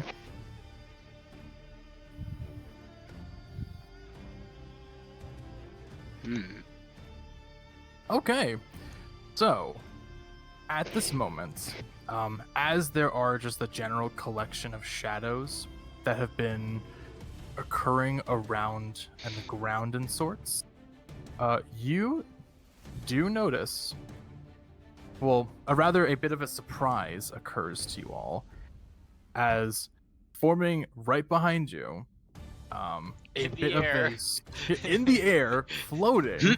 If it weren't creepy as it already was, the wraith, screeches, blood curdling, right next to you. There, Vladimir. yeah, as it goes to attempt to strike at you. I could just see that right now. It's like, I got you, bitch. Bang! Form right out of the corner of his eye. Screech. Jesus! It's just you go to shoot the cleric, and it's just like, I got you right now, and then it's just like, oh, and you're like, oh Jesus! Whoa! What the fuck? Okay, tries it again. There we go. Okay, so 22 to hit. Oh yeah, that's a hit. Yep. So with that being the case, because it was in that area, let's see what the damage was. Okay. So it should be this much plus that. Okay, I believe that should be 11, if I recall properly. Yep. So that is 11 necrotic damage, and from the attack, you feel your strength wane. As go ahead and subtract your strength score by 2. Oh no! Oh no! Is that a particular issue there, Aeros? Strength is one of my main stats. Oh yeah, you go from 18 to a 16 now. Yeah. Yee. And within a blink of an eye, just as the wraith appeared, it disappears. Paarth is getting annoyed. Valkin, it is your move. There. All right. Let's see here. Then I am going to shift here to have an advantage on doing Flanking. Yeah, or flanking, yeah. Well, advantage in this instance because I'm going to use Shocking Grasp on this guy. Oh, yep, and you are flanking. Mm-hmm. So, Advantage. there, yep. You know, I like this even more is Paarth growls, the guy like shoulder checks at just as Valkin puts his hands down on either side of his shoulders and shocking grasps him. Yes. So, 14 and 10, that's 24 to hit. That will hit. There. Alright. And then 2 and D8s here. Yep, and he cannot take a reaction. Yep, so 10 damage to him. And there, and no reactions coming from this guy. Okay. You reach out to him, and you're like, hey, you want to hear a funny joke? And then zzz, and then he is not looking too good. Mm-hmm. Alright. And... Sorry, I could just imagine like a Joker-inspired like bard character who's just like, come on, give him a hand. Now, I have a question here, DM. Mhm. Could I get a reminder on how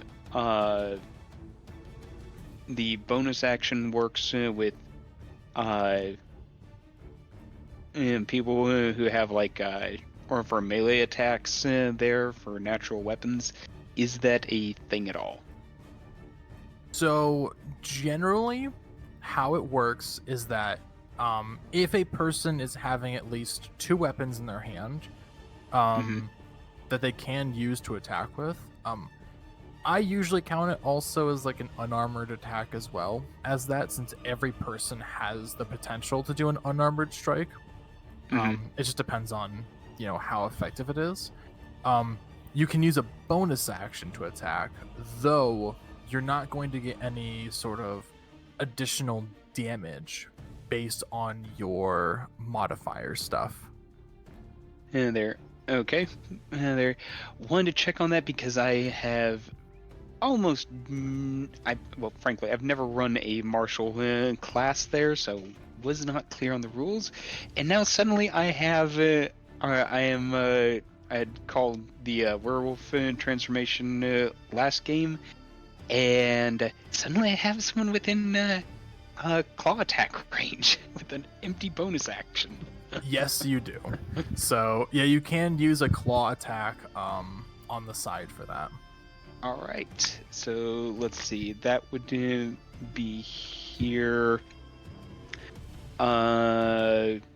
D20 plus 6 there, from what we had talked about, if I remember rightly. And there, D6, yes. yeah. Well, to hit there first. Well, so it would be I think it would be your strength to attack with it. And then it would be a D6 for damage. So There, right. so strength plus proficiency. So Yeah, that would be plus. Yeah, that'd be a +3 for that, and then proficiency. And there is 3 at this level. So, oh, I didn't type that in right. Help if I typed it in right. 1d20 plus 6 then.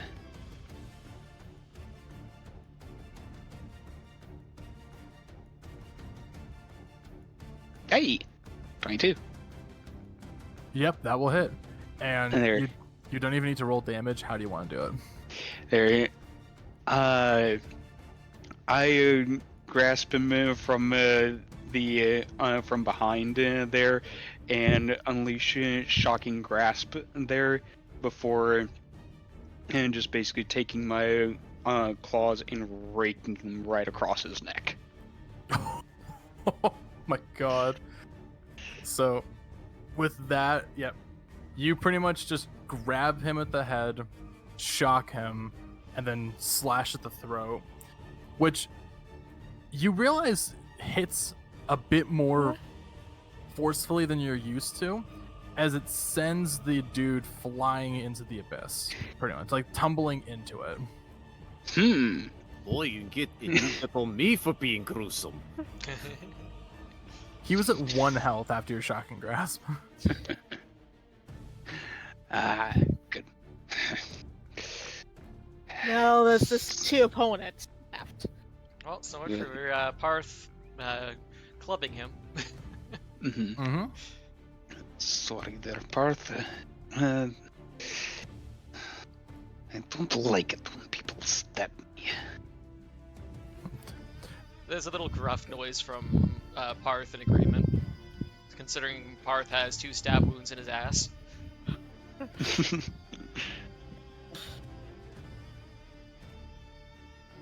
How do you think I feel? Try to fight with something you can't hit? Better. Not much better. And I take up cover behind the statue again. Oh, my bad. And kind of, or first, before I take up cover there, I'd take a look in there and go, Norelor is down.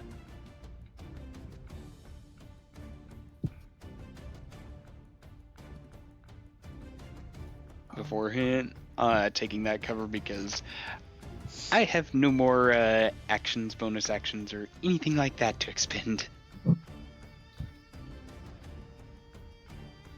Okay. So, all right. and everyone now knows that Norelor is down. Yep. I'm just getting something in check, so 1 sec.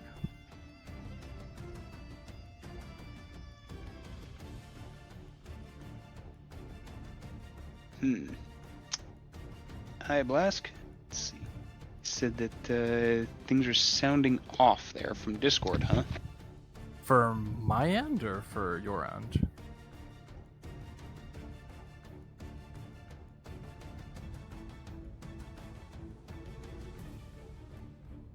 Clear for the moment, huh? Okay. Okay. Well, yeah, if it comes back, do let me know. Sounds definitely appreciate that. We always say if there's any particular like audio issues or so, it's always greatly appreciated to let us know. So but yeah. And then chat, don't worry about that, chat.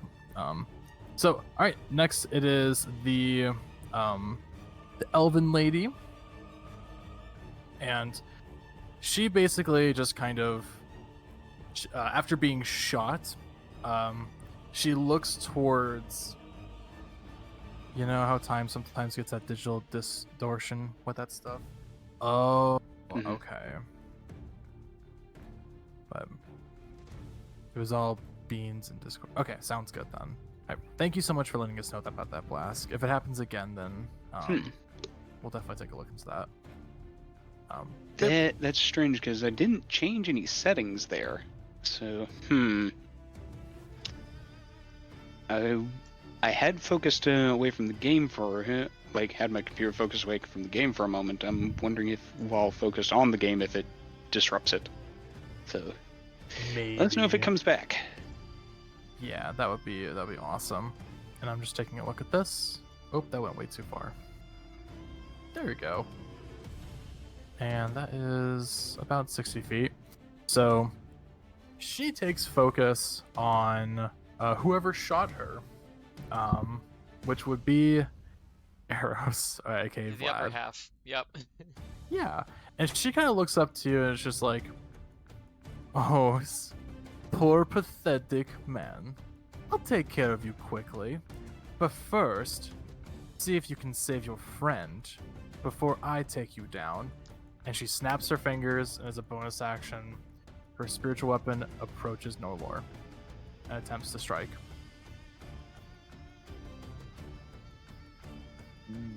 With advantage. That's not fair. Well, it's because she's knocked down, so yeah. Yeah. And yep, so unfortunately, that is also considered a critical hit due to basically just being unconscious. So, Norelor, go ahead and just mark down that you had 2 fails for your death save right at this point. And for the cleric's end, What that's getting me is why this damn wraith is allowed to appear and disappear in the same turn. it is considered a legendary creature for this specific moment. So, yes. As you can tell, it is definitely... You've never really experienced a wraith before, but you can tell it's doing some pretty cuckoo crazy stuff. So, and at this very moment, she will basically, the cleric lady itself, will look towards your direction and raise her hand high in the air as if she's pointing up. And she yells out, she calls out to you specifically, Vlad. It's just like, careful, the spotlight's on you now, as she's going to cast Moonbeam at a 3rd level against you. Ooh. Not familiar with that spell. So Moonbeam, a silvery beam of pale light within the darkness down here, shines down in a 5-foot radius, 40-foot high cylinder centered on a point within 120 feet of range. Until the spell ends, dim light fills the cylinder. Whenever a creature enters the spell's area for the first time on a turn, or starts its turn there, it is engulfed in ghostly flame that causes searing pain, and it must make a Constitution saving throw. It takes a 2d10, which, because it's upcasted, it takes 3d10 radiant damage on a failed save or half as much unsuccessful. Right. There's an additional effect of anything that's with shape changers. They make the save with disadvantage, but none of you guys are shape changers, at least I hope. And then on each of your turns after you cast the spell, you can use an action to move the beam 60 feet in any direction. Lovely. So, and I will just go Vladimir ahead. will definitely want to unmount Paarth so that she's not getting a 2 for every single turn. Yes, which I need actually both of you at this time to make that Constitution saving throw. It says on their turn. At the first time it enters on a turn, or at the start, and at the start of their turn.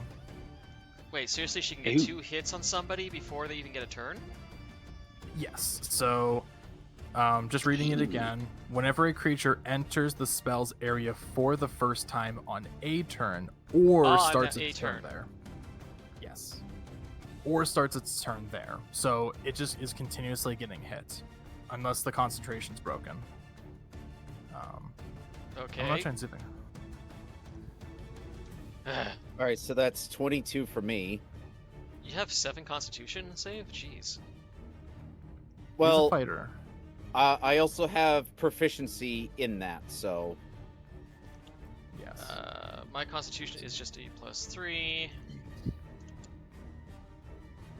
I'll just go ahead and mark this space right here. I got stuck on that thing. Nope, I failed, I think. Yes, you do. So Paarth, you do fail. Vlad, you do succeed.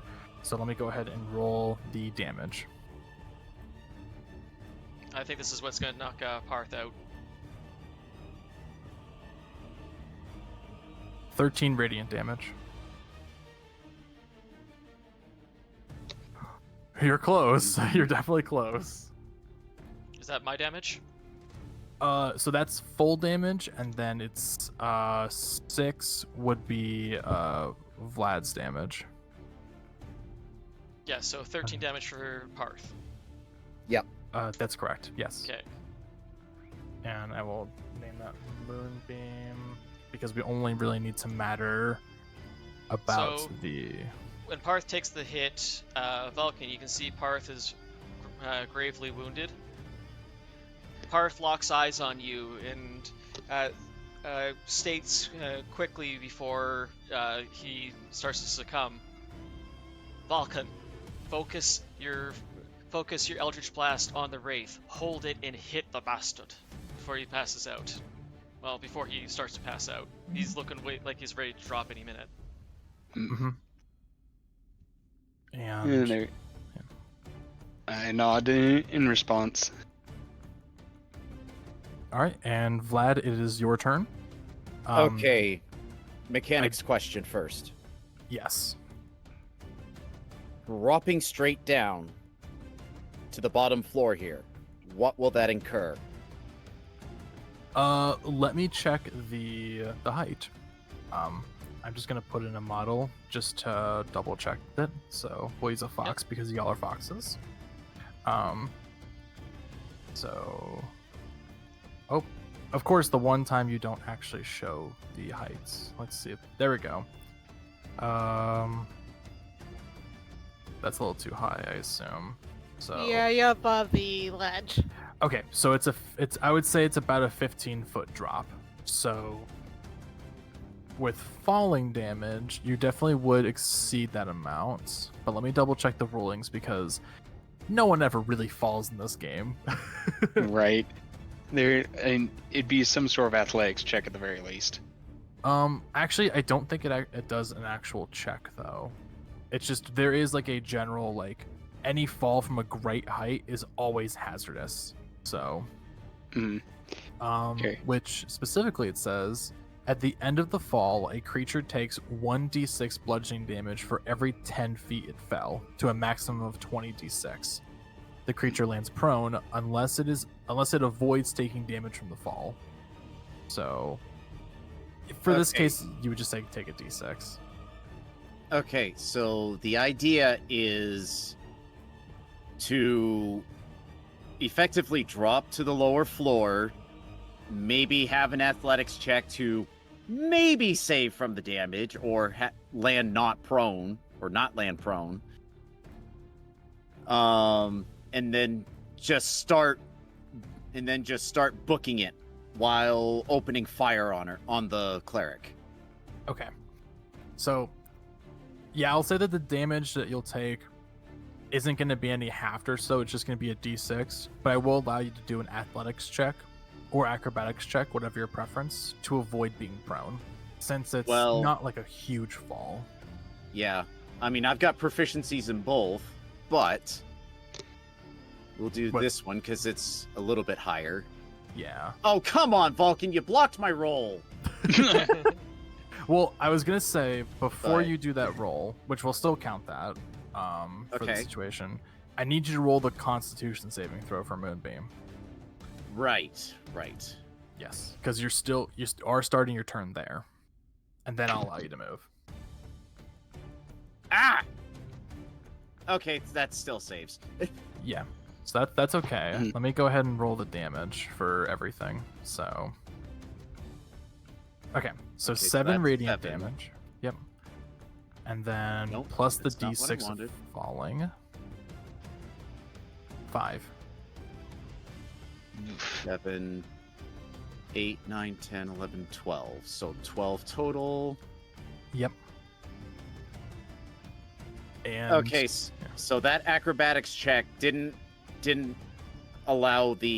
not allow the prone, right?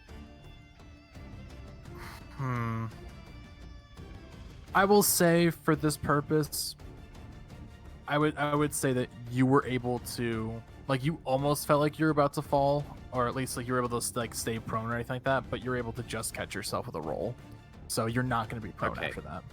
So that would put me here. And you've got a big decision in mind, because Mm-hmm.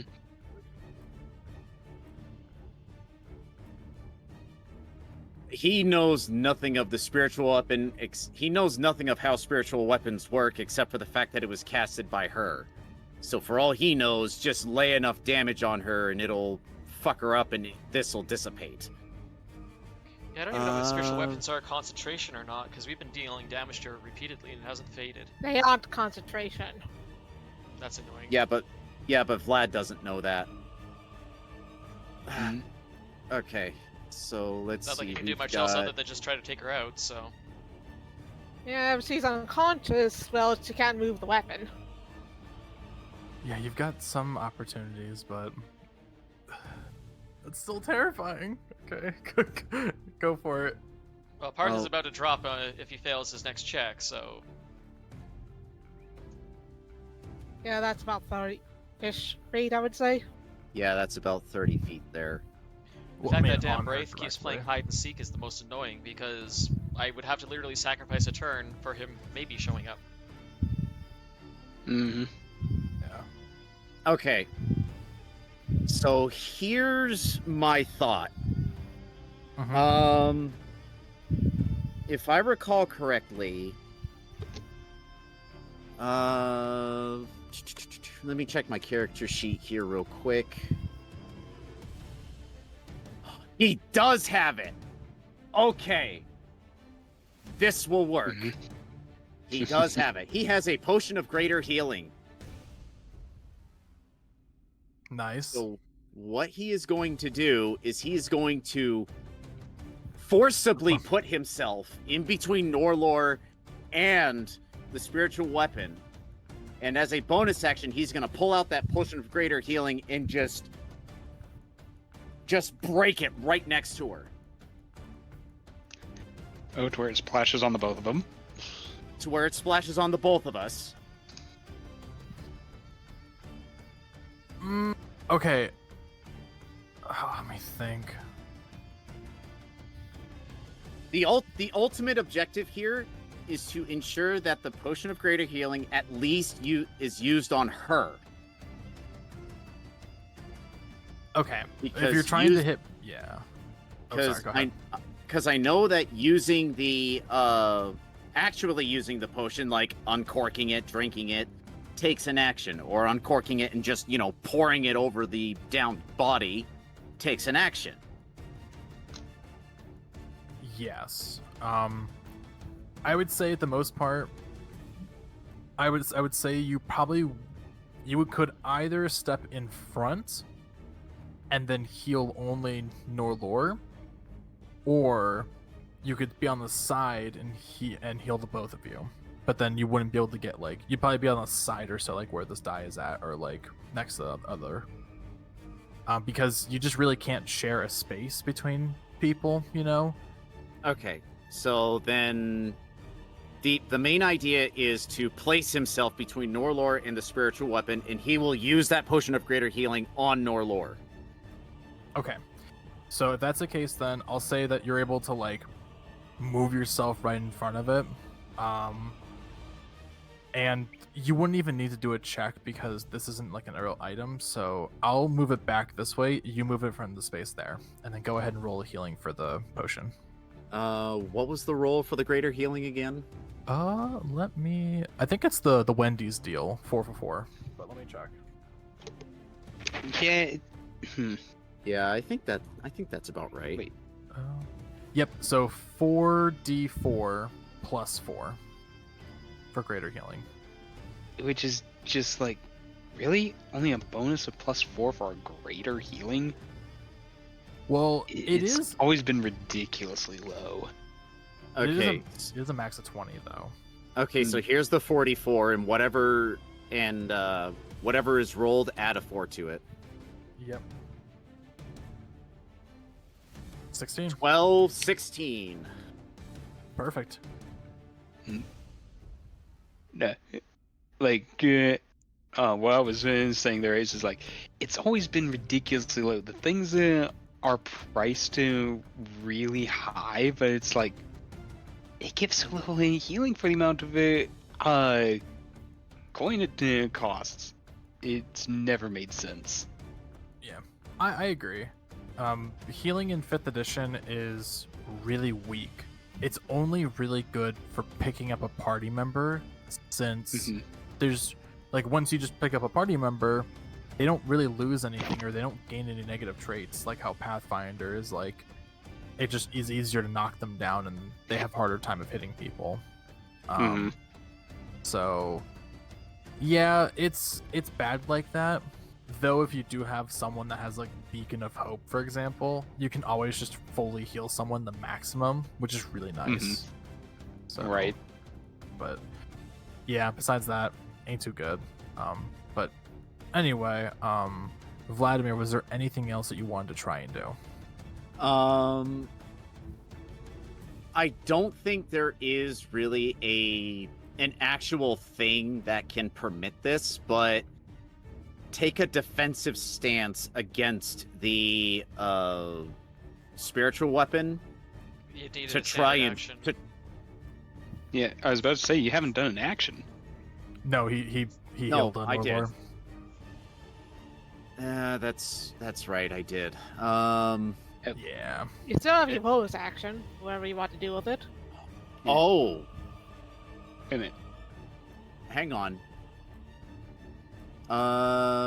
Let's see. Bonus action, I can actually do an offhand attack. You can. So I will do the offhand revolver attack against the cleric here. No sharpshooter. Go right ahead. And it goes into the pit. That is 11. No, that about tracks. Yep, that will not hit. Yeah, it got pitted. And then action surge. Oh, okay. There we go. Action surge. Why is it so hard for me to say? I don't think it permits another bonus action, but it does give an additional normal action. That's correct. So he is going to use that additional action to take that defensive position against the spiritual weapon to help, try and thwart it. Like I said, I don't know if that's an actual thing. No, don't waste an action on a non-actual thing. Well, all right. So fine. Never mind. Okay. Never mind. Don't Never forget, mind. the spiritual weapon does appear as like this ghostly thing that is intangible. Yeah, I can't attack it. That's why I was trying to go with a defensive option, but somebody had to call me out on it.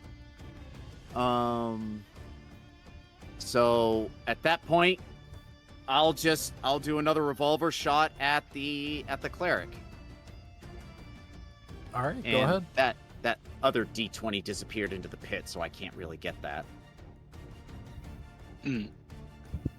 Whoa! Wait, what happened?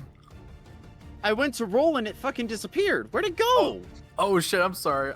I wanted to clear the board. Oh. That That was right at the same time. Let's try that again. I didn't know you could do that. That's pretty funny. 16. 16 unfortunately will not hit. But you do have a multi-attack with your action. Mm-hmm. The problem is, unless if I can use the same weapon twice. It's a revolver. Well, Breaker, let me fully explain. because multi-attack usually indicates of multiple weapons. In Vladimir's case, he has both a revolver and the machete. He just used the revolver once. Does that mean he can do it again? Yeah.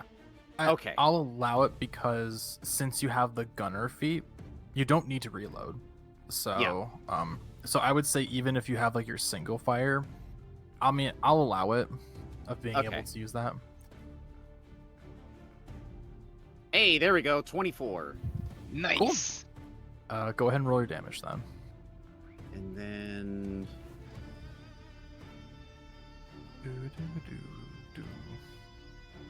and that'll be 9 total. Oof. Okay. And then she needs to make a Constitution saving throw, which is the DC 10. And I'm just gonna double check to see if I gave her Warcaster, which I feel like if I did not do that, I'm going to be really mad at myself. Hopefully. Oh. You don't have any of that superiority dice stuff that could affect this, do you? No, but I do have... The only thing I can really do with the revolver, because it's ranged, is either disarming or maneuvering attack. Heck, disarmor. With what? She's a spellcaster. If she's got a staff there that gives her bonuses. She does not. She is carrying what seems to be like a mace on her hip along with a shield. Or either of those. Yes. I mean, sure, if we want to go by that logic, just shoot her fucking hand, huh? Literally disarm her. Yes. Well, she can't do the Semitic components if she doesn't have an arm. That's Right? a good point. You see, the spellcaster can't cast spells if you disable their hand. Yeah. I could also shoot her in the jaw, so that way it can disarm her verbal components. You know what? But I can't argue that. so, I mean, I could do that, but that's something I should have called before I did the damage roll. Unless Yes. if Ace wants to redact that. I would say that I already accounted for damage. Yeah. So I would say that for next time, though. for But- next time. But she looked like she tanking it, so she's taking bullets like a champ, and she does have Warcaster, so she's advantage. Dang. It will succeed because it has to be over 10. So Moonbeam is still active. Dang. Which I assume that's action, bonus action, movements. So you're pretty much good to go. Yep, that's pretty much it. So, Norelor, you've got an additional 16 health. When you wake up, you're gonna see Vladimir standing right between you and the spiritual weapon.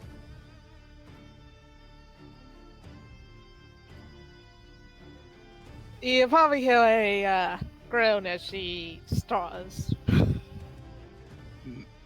Thank you. You're glad as she gets up. Get out of here! Hey, what's... Okay. Yep. Yeah, I'd say that's long enough. Yeah, that's 30 feet, I'll say. Well, I'll say. Alright.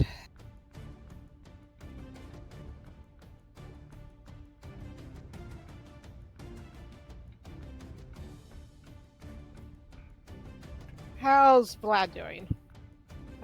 I mean, Paul. Vlad is a little bit dinged up, but nothing too crazy. You can see the ass end of Paarth above you, looking like he's really badly bloodied. Mm-hmm. Yeah, right.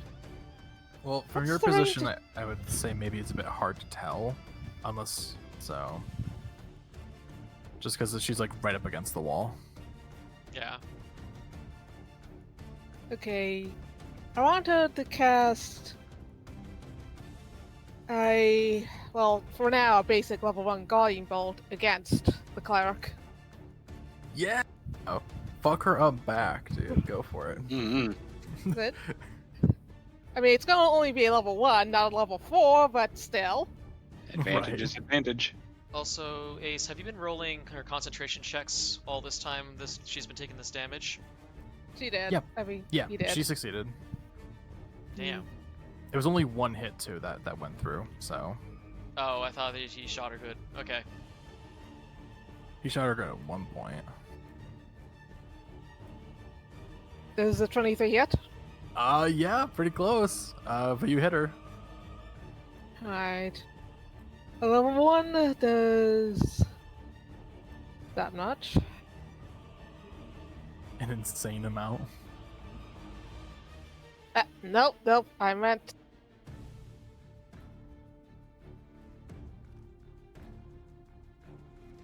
See how much that is.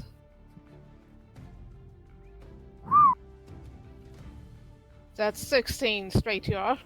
And now there's the advantage against her with the next attack. Yep. So next attack that's against her has advantage with 16 radiant damage. Okay, just let me write that down real quick. Mm-hmm.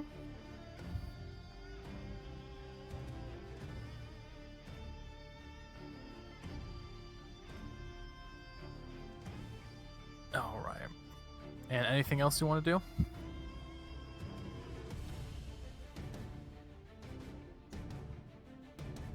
I know she'll...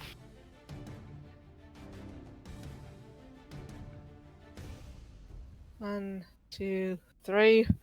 Still facing the threats and shelled up. All right. Well, as you get up and you send a bolt flying at her, I can tell that she definitely did hit. As she kind of stumbles for a small moment, and she just kind of like cackles, just like, "Oh please, someone taught you the poor aspects of divination. Let me show you how good I am." And that's just a reaction thing she says. But and unless you have anything else, it'll be Paarth's turn. Wait. Doesn't he have to do concentration check again? Yeah, that's what I'm waiting yes. for myself. You are right. It's half of it, so it's still 10 for Yeah. it. Yeah, 10 minimum, or half of it, whichever is higher. And she Nope. passes both. Yep, she's good. Mm-hmm. Yada yada. Alright, anything else in your turn? I'm fine. I realized I didn't write something, so I'm quickly writing that. Paarth is likely going to drop on his next turn. We'll find out in a second. We'll see. Mm-hmm. I have literally a 50-50 chance of going up or down. Oh yeah. Oh yeah, you got some hard odds against you. Right. Oof. Okay. Well, if there isn't anything else, then I will go ahead and pass off to Paarth. And at the start of your turn, I need you to make a Constitution saving throw. Yep. This time I'm going to roll it all the way over here where I can't get stuck on somebody. Mm-hmm. No. Aww. Full damage. Wow. Did you luck out? I am literally 0. Aww. Damn. Oh, okay. Well, unfortunately, you are down for the count. Yeah, it's that damn Wraith that kept doing his stupid attack us disappear bullshit. There's nothing I can do about it. I can't respond. He's gone before my turn. Yeah, it is. It's definitely the unfortunate part of that. Vlad can't hit him, and I can't attack back because by the time it's my turn, he's gone. Every single freaking time. Mm-hmm. I can't pull that maneuver. Even if I could cast invisibility every turn, I can't make myself invisible after attacking. Yeah. Anyway, speaking of that dude, it is now his turn. And from the shadows, he appears right before Valkin. Oh boy. Yes. And Water. he's going to do one last special legendary action as you can feel the very turmoil of your connection to the weave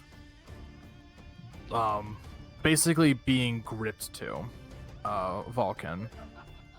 I need you to make a charisma saving throw. Ooh. Alright. Yeah. As you literally feel like your power from your bloodline feeling as if it's being separated from your body. Okay. Let's see here then. Alright, so that's D20 plus excuse me. D20 plus, let's see, how's the or charisma saving throw, that's plus the modifier, or should we know plus, okay, proficiency saving throw charisma plus 8 there, and then actually plus 9 because of the armor there. Okay.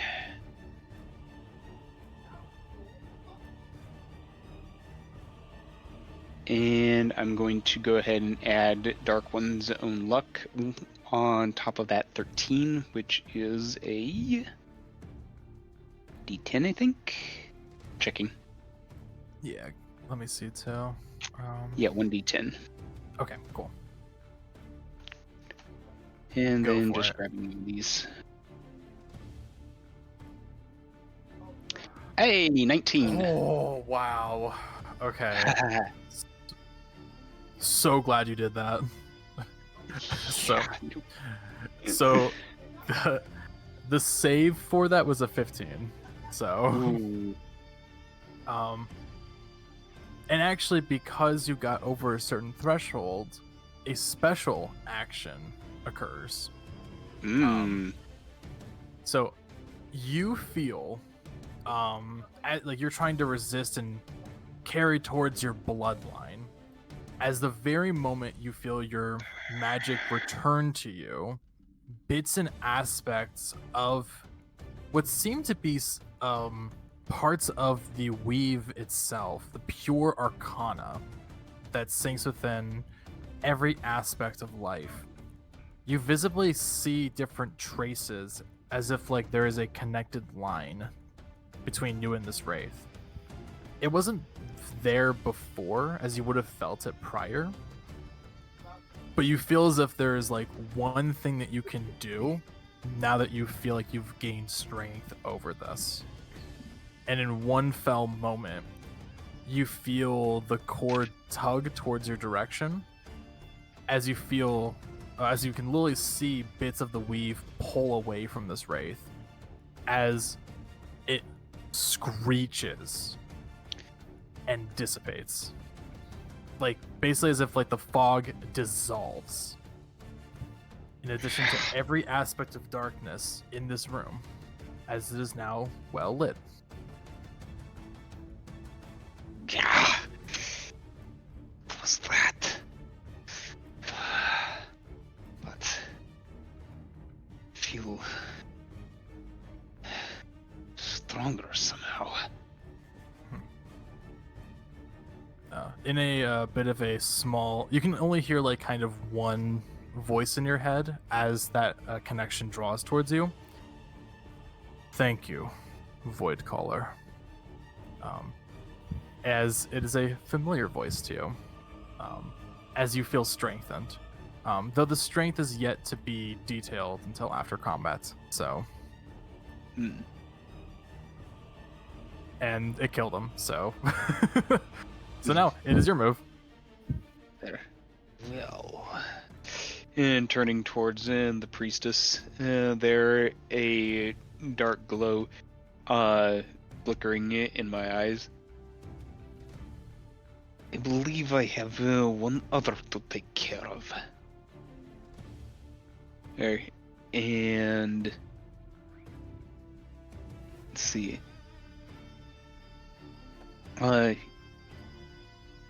You've been a thorn in our side for long enough. There, and I will use the my last third level slot there. Let's see. Actually, before I do that, how much do we want to question this one?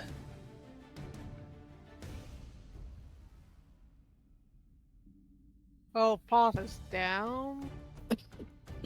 But because I've got questions, but not at the cost of my friends. Then you would best stand by to heal her in some way. And kind of signaling in to ready in action there as I launch a fireball at her and center it.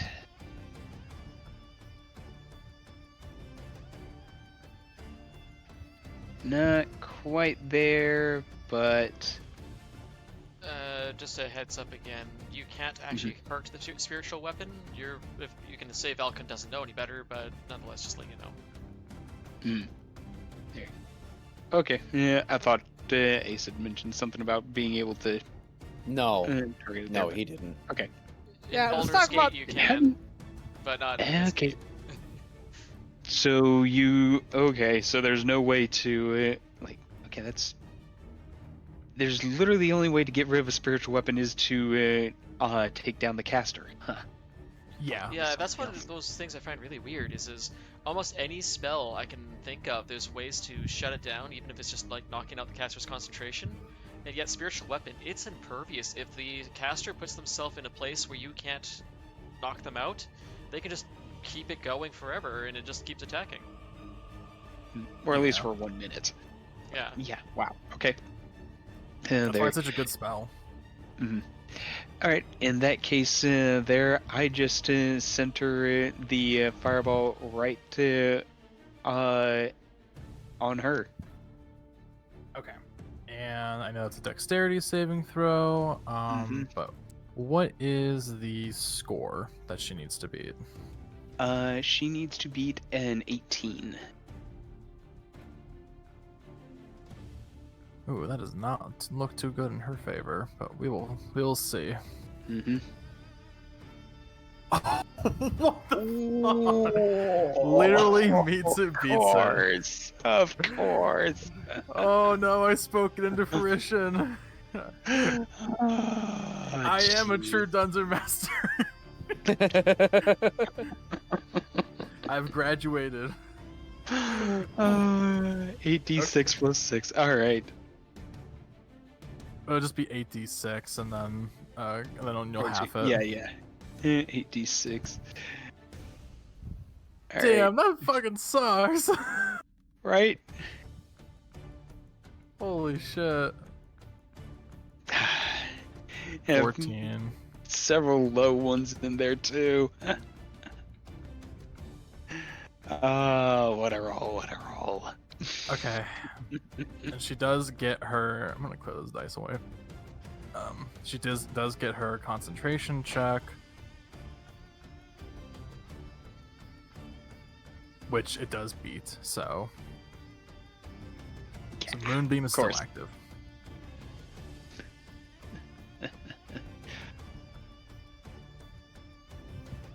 All right. Anything else there? Double checking here. Because, bonus action wise, I don't don't really have anything that can do that since I am now out of spell slots. Yay! Oh, jeez. There. All right. Well, that ends my turn. Okay. Oh, next it will go to her, and as an action, she will go ahead and move the moonbeam, and she can move it 60 feet, which pretty much can either go between a few areas. So, which I should figure out who she should target specifically. Just because there's a few that can go a different direction. Okay. So with that, the target, unfortunately, is going to go back to Norelor. So, yeah, I had 1, 2, 3, 4, 5, and 5. 2 and 5 was her Norelor. So, the moonbeam will move to basically center upon Norelor, and which Norelor, I need you to go ahead and make a Constitution saving throw. All right. She just got back up on her feet. Mm-hmm. it's the dice. And I'll get the damage Come out. on, pass. Pass. You got What's- this.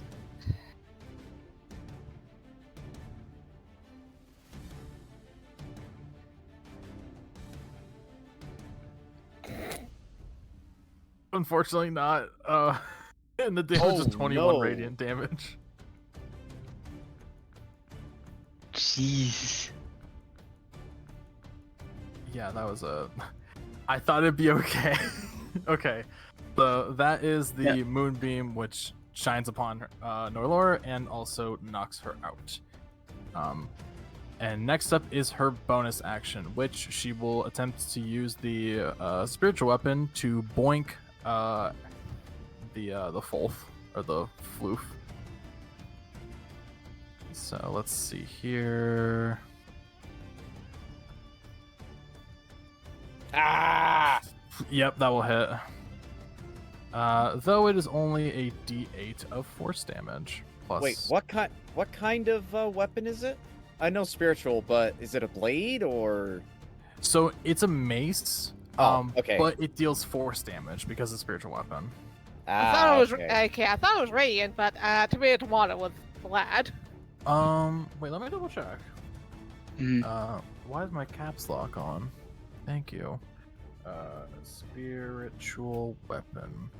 I think it may be radiant, but I'm just gonna double check. No, I don't need a wiki of how to use the weapon. I will keep that on my tab because that is goofy as all could be. Ace, just a quick thing there. From what I'm seeing, Moonbeam does damage whenever the creature enters its area and not upon casting.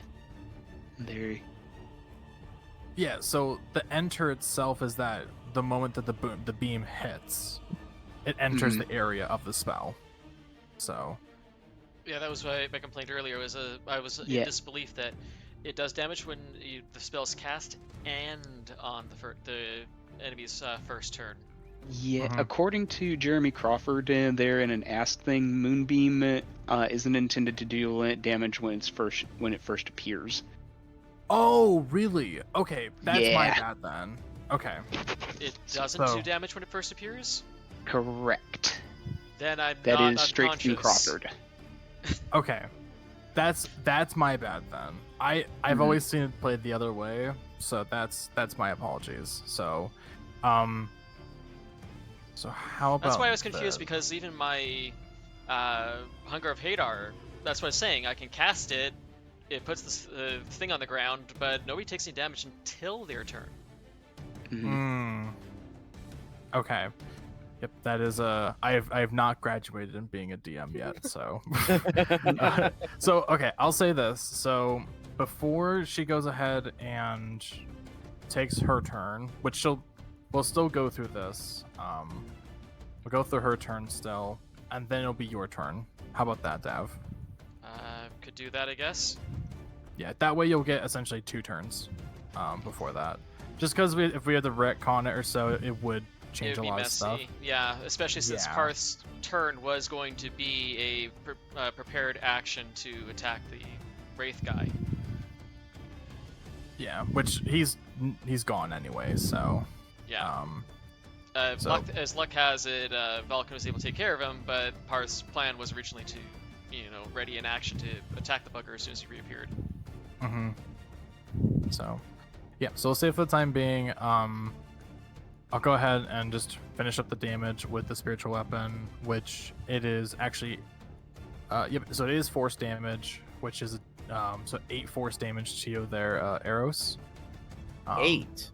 Yes, because it's a D8 plus spell ability modifier. Ah, okay. Yes. And then now I'll go ahead and move it so that way it is Paarth's turn, and then we'll continue back to the order, because that is my mistake. I do apologize for that. That's okay. Oh. So I need to roll back 13 damage. Yes. So you'll be a 13, so... Yeah, I was going backwards to the dice rolls. At least I think it was 13. You didn't have to add anything in addition to the roll, did you? No, it's just the flat dice damage. Okay. Normally I think about my turn well and ahead of time. I now have to think of it on the spot. So 1 sec. You're totally fine. That was just because of my mistake, so...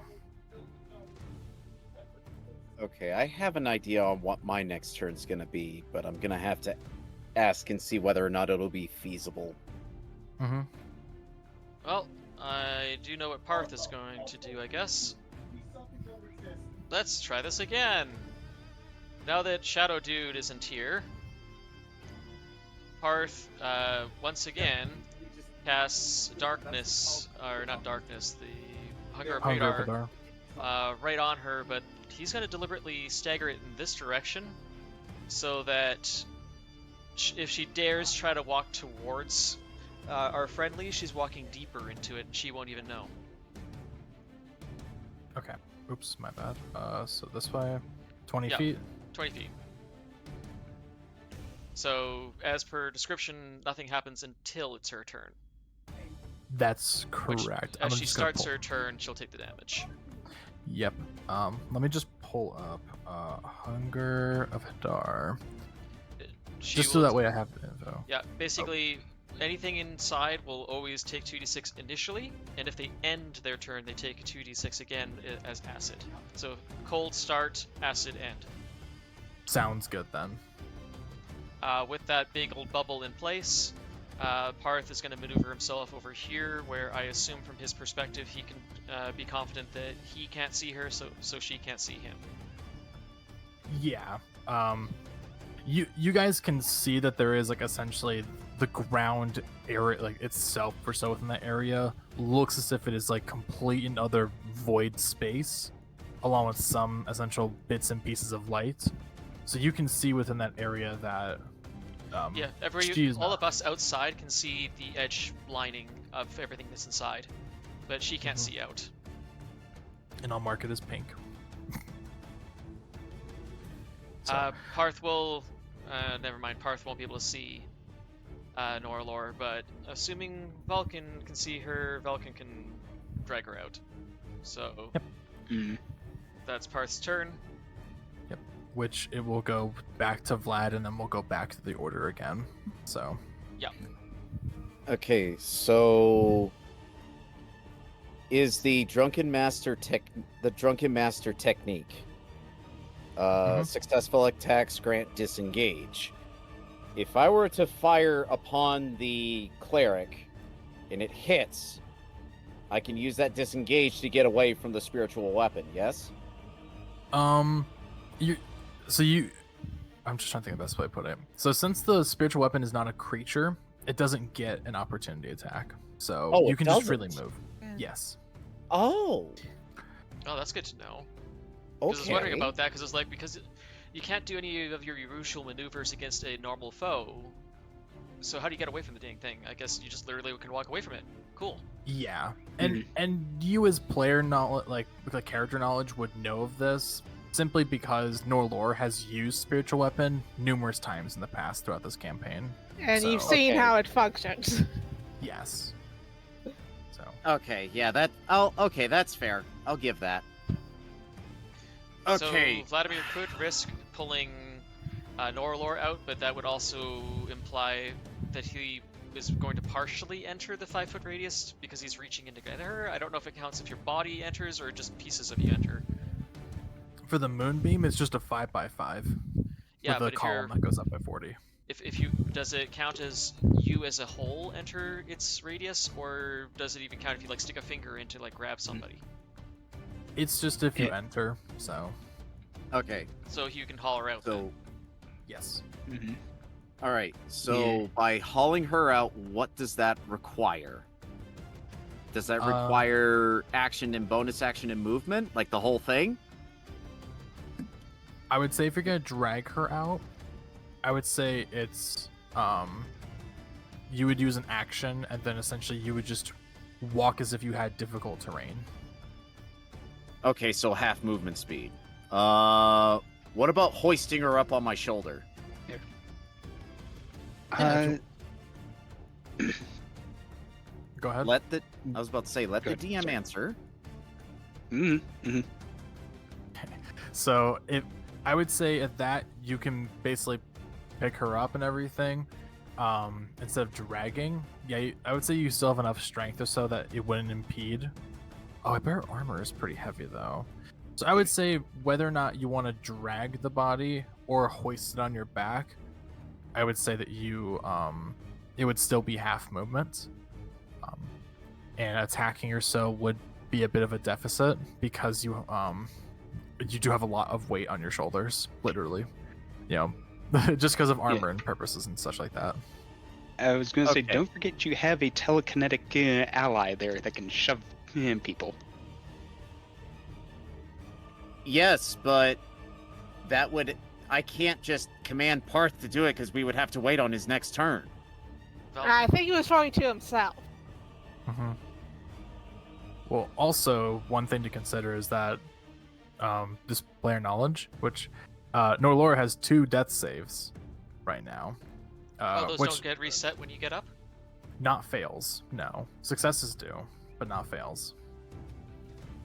They only recover, I believe, on a rest. I didn't know that. Let me Okay. double check just in case, though. Okay, but to pick her up or drag her, that would require an action to do either, right? That's correct. Okay. So the first thing Vlad is going to do, he's gonna use his bonus action for an offhand attack with his firearm. Mm-hmm.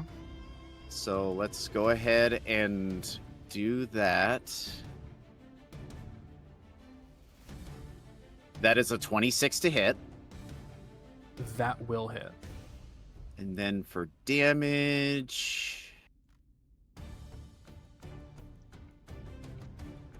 that'll be 12 damage.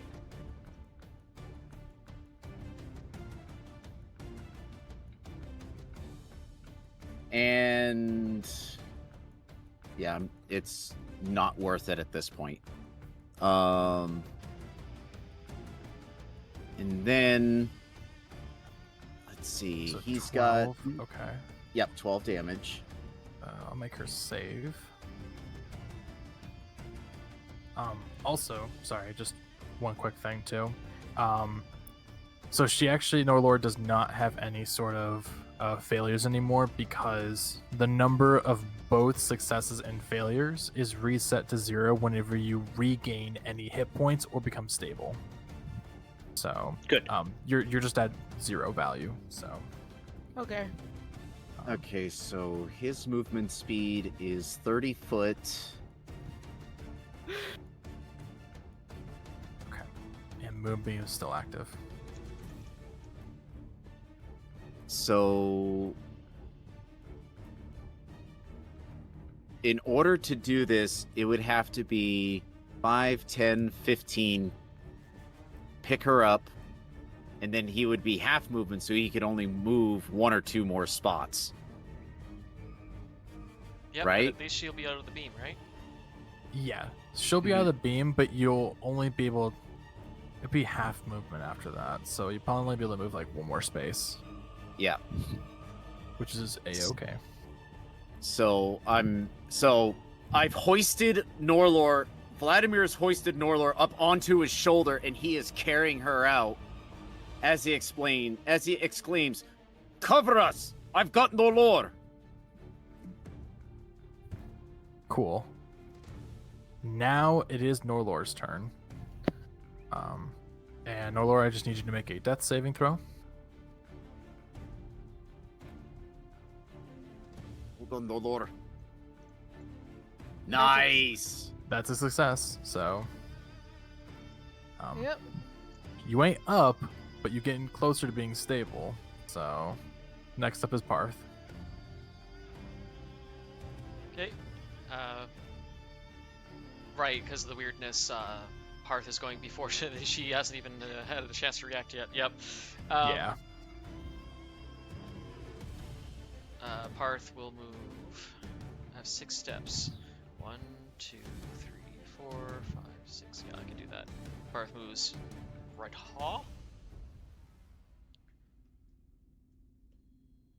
And because you can't do delayed turns, you can call a reaction that uses the remainder of your movement as well, right? Yeah. So if you're like you were going to use your action to move later, I usually just say like if you're using it as a delayed response, you can get your full movement for it, as long as you're trying to go up to that. Okay, in that case, Paarth is going to prepare a reaction. He has prepared Eldritch Blast, in which if she tries to move down the stairs, he'll hit her and push her back up. If she's trying to travel up the stairs, he's just going to hit her plane. After he does his attack, he's going to move back to his original position next to Valkin.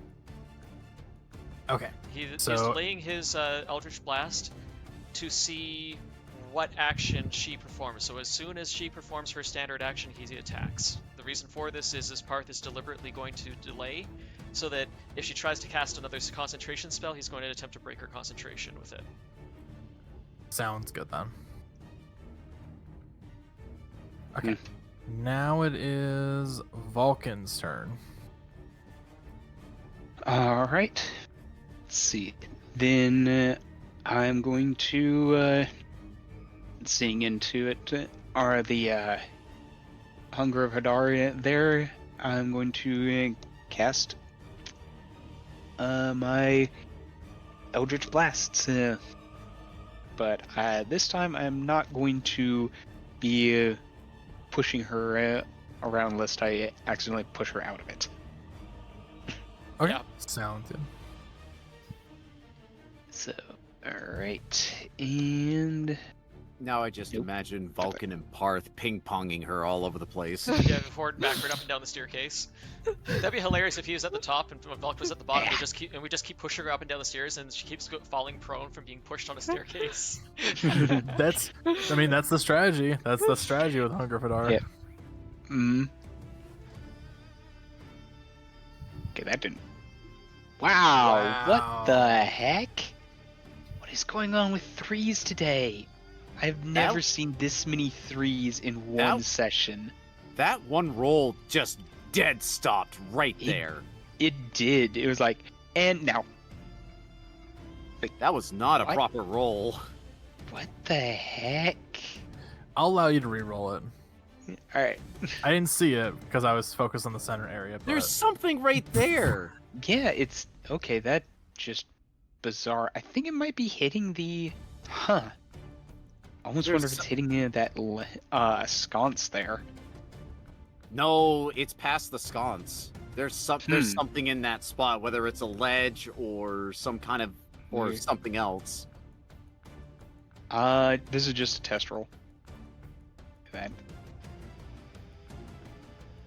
did fine. Go figure. Okay, weird. Interesting. So very, very weird. Anyway, was there anything else that you were wanted to do? And there. Let's see here. Let me test in, or check how close I need to move here. Okay, and there. All right, I will go ahead and move over to. I think I can reach there. Oh yeah. Move over here, and use a bonus action to telekinetically shove her down the stairs. Okay. Strength saving throw? Yes. Pardon me on that.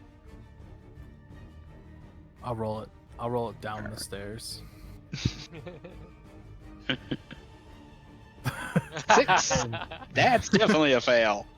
Yep. So she gets moved down the stairs 5 feet. Yep, and because Stumbling she is in the going dark. down a difficult terrain, you actually need to see if she falls down. Well, so she won't need to fall down, at least in that regard. Let's see here. Unless you're like specifically pushing her in the air or just pushing her towards the ground. Based on my understanding, if you push somebody on a slope, they need to do a acrobatics check or something so that they don't fall prone. If it's difficult terrain, you mean? Yeah. Oh yeah, it is difficult terrain. I forgot about that. Oh, she falls. Stairs are like the de facto difficult terrain. I know I didn't think of the hunger part, but yeah. Yeah. Oh, Okay, the Hunger Hate Art then definitely counts as difficult terrain. I forgot about that too, yeah. Yeah. That is guaranteed difficult terrain. 30 foot.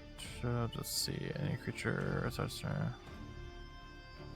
Okay, so nothing about moving within the range itself. Okay, so yep. And is that everything? There. That is what I'm going to do here. Yes. Cool. It is now her turn. Start of her turn. Go ahead and roll the 2d6 D4 cold. damage. Or is it 2d6? I'm pretty sure. I'll double check. Yep, 2d6 yep. cold damage. Go for it. So here's the initial cold damage. Nice.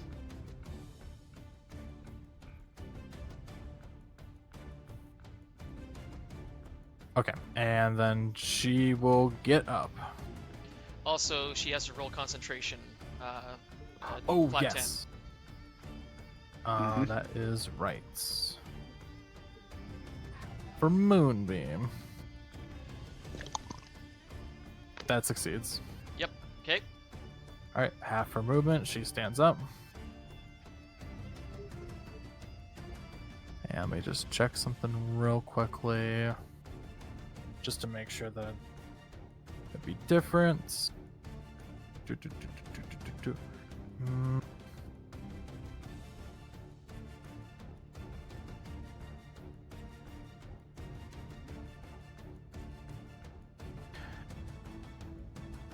Okay, so as her action, she is going to attempt to move the Moonbeam to a different location.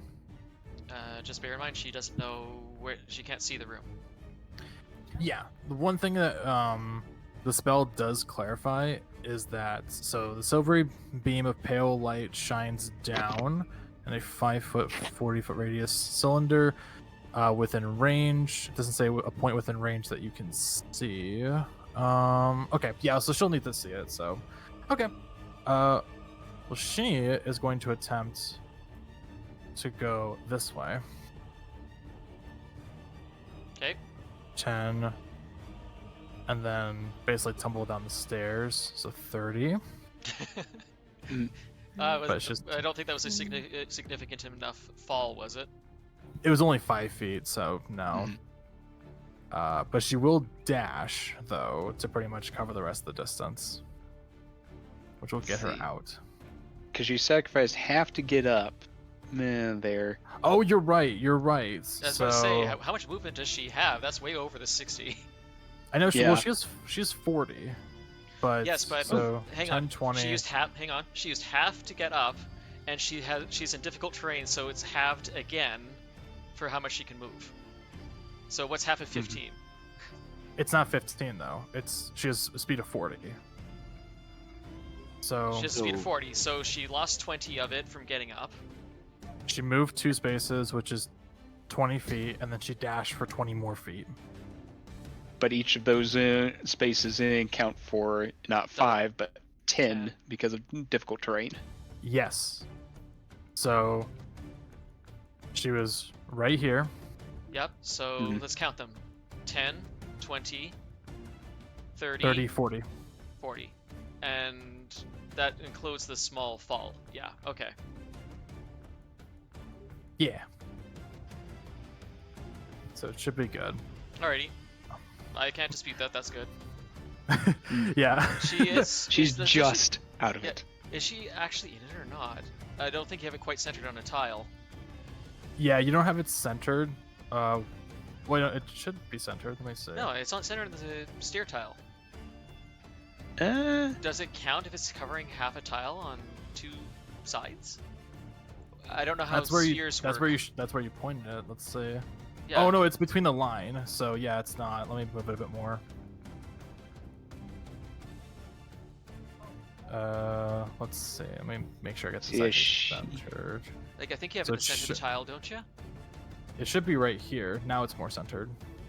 Yeah, okay, so that's clipping effectively a corner, so that doesn't count, right? Well, I usually say in this situation, because it counts within the base, I will allow it. So she'll still technically be within it, but just be like 5 feet out of it, or basically like she'll be mostly out of it. So Yeah. Alright. So she'll get the extra damage at the end of the turn. So Yeah, this was a 20-foot cube, she'd be out of it, but because it specifically states 20-foot sphere, it does count. Yeah, I'll allow it. For now. No, just joking. So, Well, I did read that earlier because I was really scratching my head, because my Nathir's Mischief is a 20-foot cube versus my Yeah. Hunger of Hadar, which is a 20-foot sphere. I was like, what the heck is the difference? Long story short, a sphere is technically bigger because it covers corners. yeah, the sphere, it's also just really odd because the proportions in this for spheres just does not work with squares, you know? I So never it's just- understood why D&D didn't use hexes to start with. It's just the design choice. But anyway, it is still her turn, so she does have a bonus action. However, before she can do that, my readied action was waiting for her to perform her standard action. You said if she moved up or down the stairs. I said no, the push was if she moved down the stairs. The push effect. I was still going to attack. My statement was, I am going to perform Eldritch Blast. If she goes down the stairs, I'll add the push effect. And then I also stated, the reason for me having my attack delayed is I wanted my attack to go after her standard action in case she happened to be casting any spells. It would make her have to do her concentration. Okay, we'll definitely have to make sure we clarify a bit more with it, because that I was confused of, like, I thought you were saying if she were to move up or down the stairs, you'll take a shot, but if she moves down the stairs, you'll push. Then it would defeat my point, because then I'd push her out of it.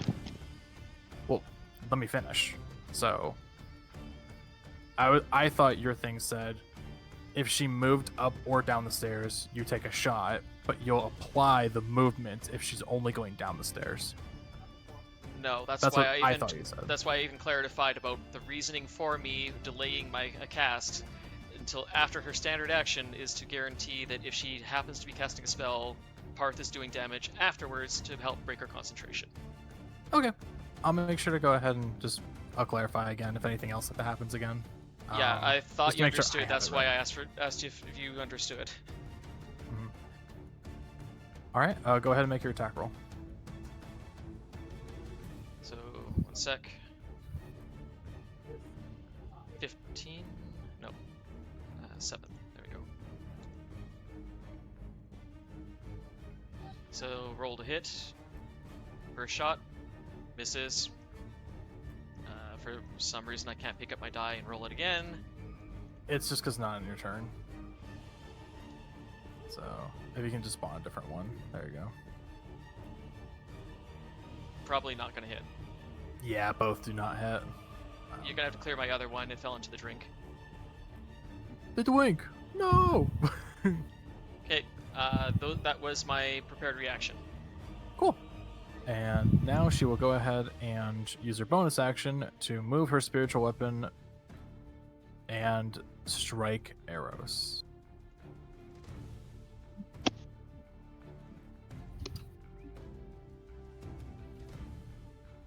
Oh, Ooh. another meets it. God damn.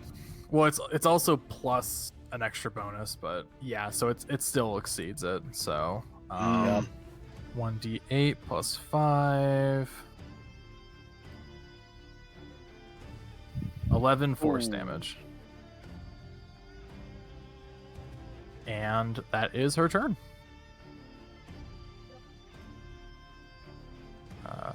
Hey, Vlad, it's your move now. Okay.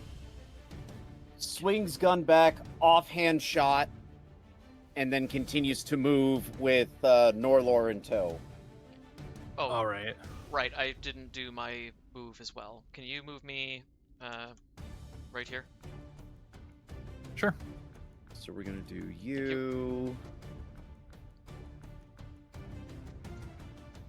What the fuck was that? Okay, whatever. That didn't do anything. Oof. Yeah, unfortunately, it won't hit. 2, 3.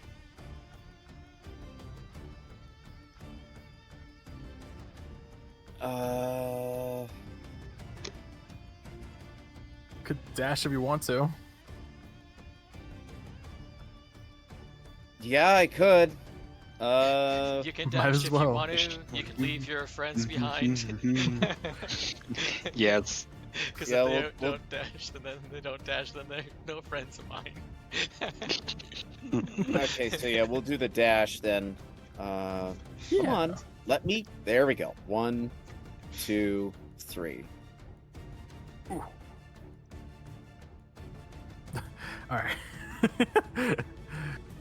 And that is your turn. Yep. All right, Norelor, go ahead and give me a death save throw.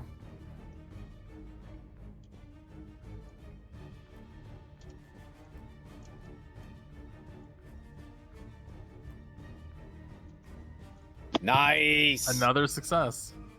All right. One more. One more. One more and you'll be stable.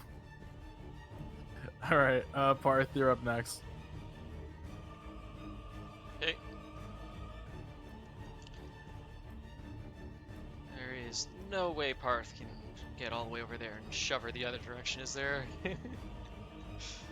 Let's see the damage No. distance. Yeah, very far. Even at a full run, not a chance. The best I would do is run over all the way over here and just stare at her. Mm-hmm. Because Paarth could technically get there if he flew. Because I can fly at 60. Oh yeah, but then I can... That's my fly speed, right? I don't have Vlad on me. I can use my wings again. Yep. I can literally fly all the way over there. The only problem is if I go even an inch farther, I won't have enough left to also do my attack.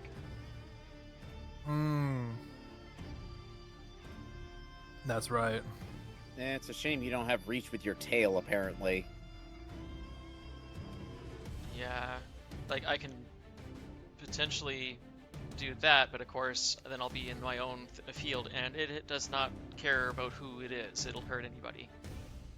Yeah, we do not care.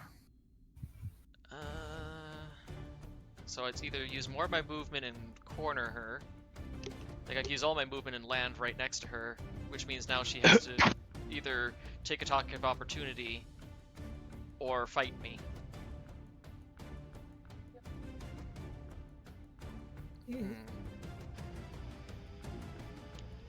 What have I not burned up yet?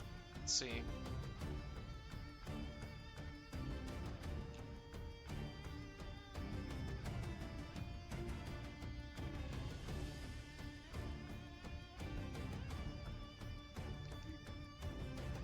You can't move Hunger Hadar, can you? I don't think so.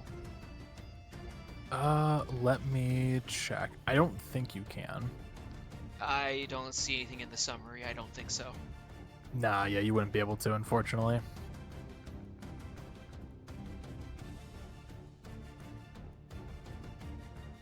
All right. Paarth will just accept only being able to take pot shots. Paarth will move into position.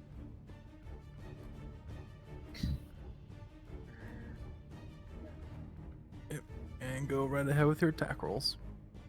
Yeah, just debating something real quick. Oh, no worries. She could move her beam, which is the problem. She still has that damn thing. She just needs to sweep Paarth once with it and he'll drop. Yeah. As tempting as it is to fly over her and drop death from above, if I don't force her to drop that spell, she can just move the beam over top of me. So Paarth is just going to go right here and launch another one of his attacks. So Eldritch Blast. It'll be the non-pushy. Okay.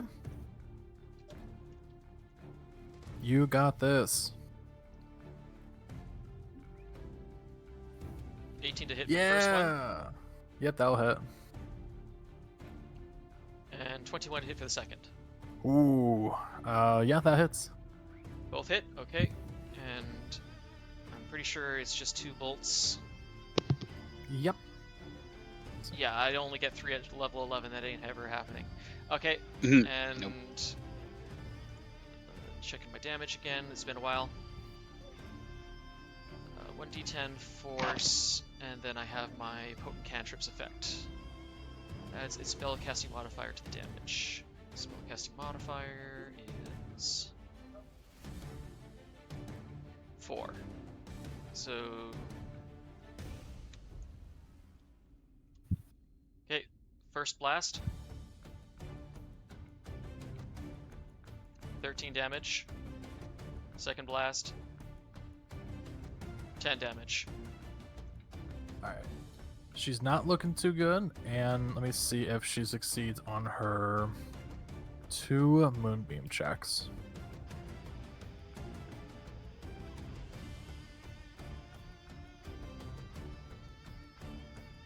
Okay, first one succeeds. Second one also succeeds. She's got to have Warcaster, doesn't she? She does. In that case, Paarth used 20 of his feet. He flaps his wings and travels a remaining...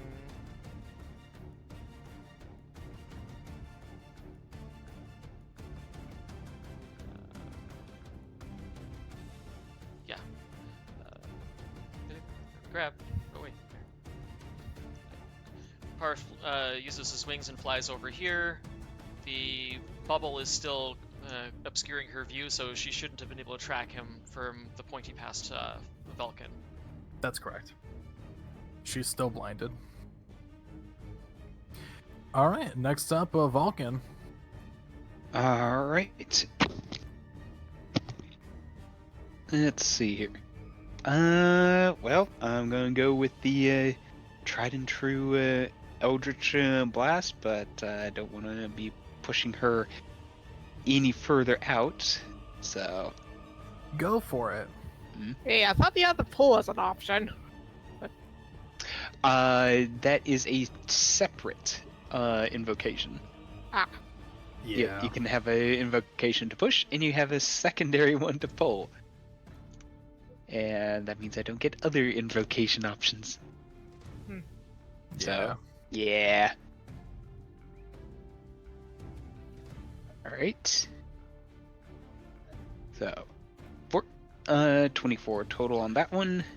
Yeah, And... that'll hit. Aw. That That's one will nice. definitely not hit. So, damage on this one. 13.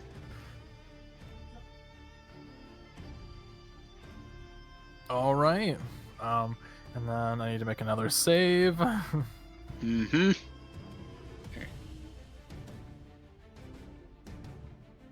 Oh. what, does she keep it? That is the question indeed. And the answer is the moonbeam fades. Yes! Finally. After all of this time. Finally, that blasted thing is done.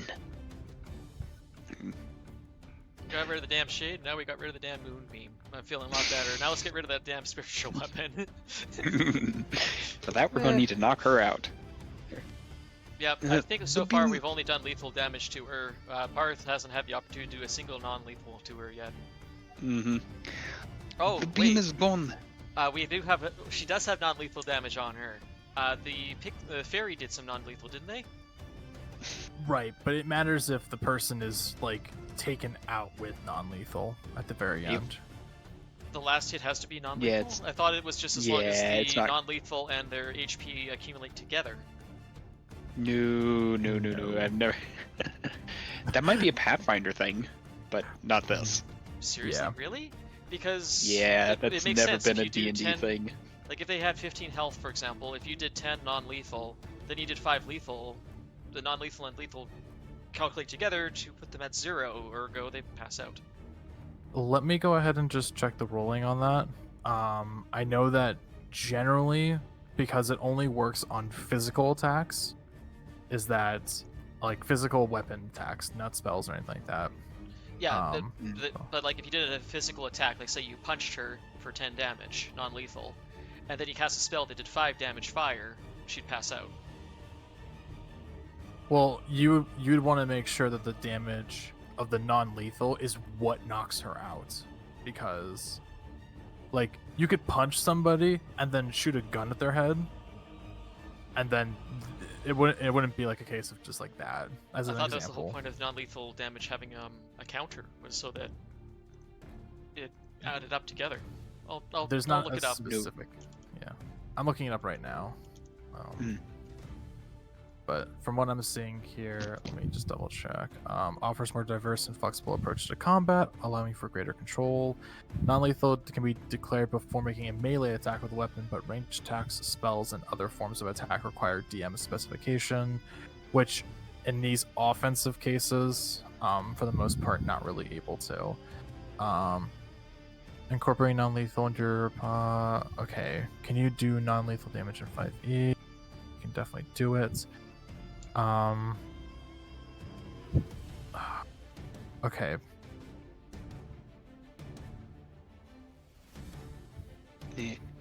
Well, term is how do you handle subdual now non-lethal damage in 5e? When making them, you can choose to deal non-lethal instead of lethal. Just keep track of the non-lethal points separately from regarding hit points. Once they exceed the target's current hit points, they fall unconscious. So... Yeah. So you can do non-lethal damage first, then lethal damage, and when they're added together, if it equals their HP total, they pass out. I don't think we've been keeping the two tracked separately, have we? So the thing is that you have to keep track of lethal and non-lethal separately. Yes. So if all of that non-lethal damage exceeds their current hit points, they fall unconscious. Exactly. So that does follow my example where you do 10 non-lethal damage at the start of a fight, you then do 5 lethal damage. Well, now they had, right? They had 10 HP, 10 of it was non-lethal damage, they fall unconscious. Right, but it has to be the subsiding damage that occurs. So Where does it say that it has to be the last hit? I'm seeing it right here in the rules. Because it's just like if you always deal non-lethal at the end and then you fireball someone to knock them out. I mean, I feel like that's just a weird aspect of it. If it were to happen really? in one turn, let's say, because in theory it's a 6-second, everything is happening quote unquote simultaneously or almost so. I could see where I'm still that trying to could find be the a rules thing. as written in here, but I can't find the dang page.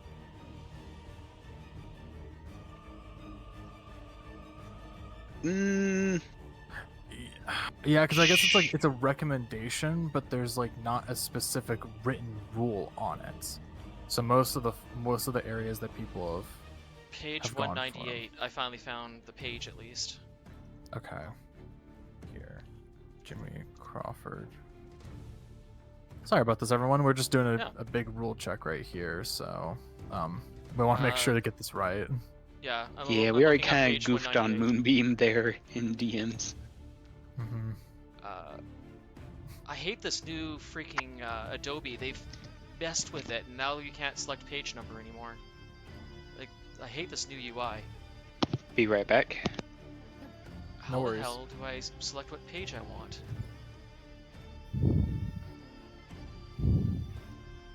$198.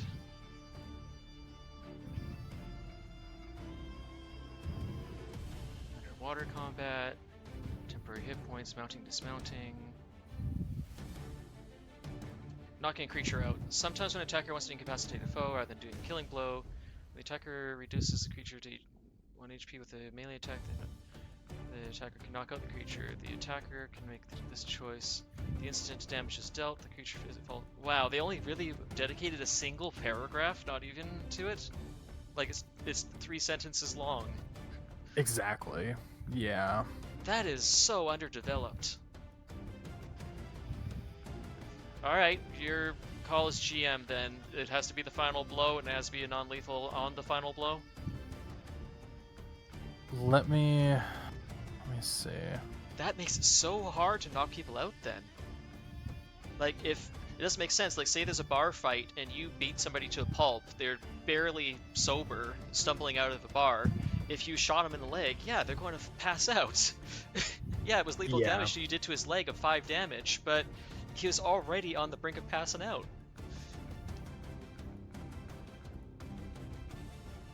Hmm. The rules literally just don't define it. So, Yeah. it's your realm there, GM. I will accept whatever you come to choose. Yeah, so this is definitely where, like, earlier in the campaign I said is like 5e is definitely there is a lot of underdeveloped stuff. It is like a broken one, but because it's more like beginner friendly, it's definitely tough. From what I'm seeing here on most forums, the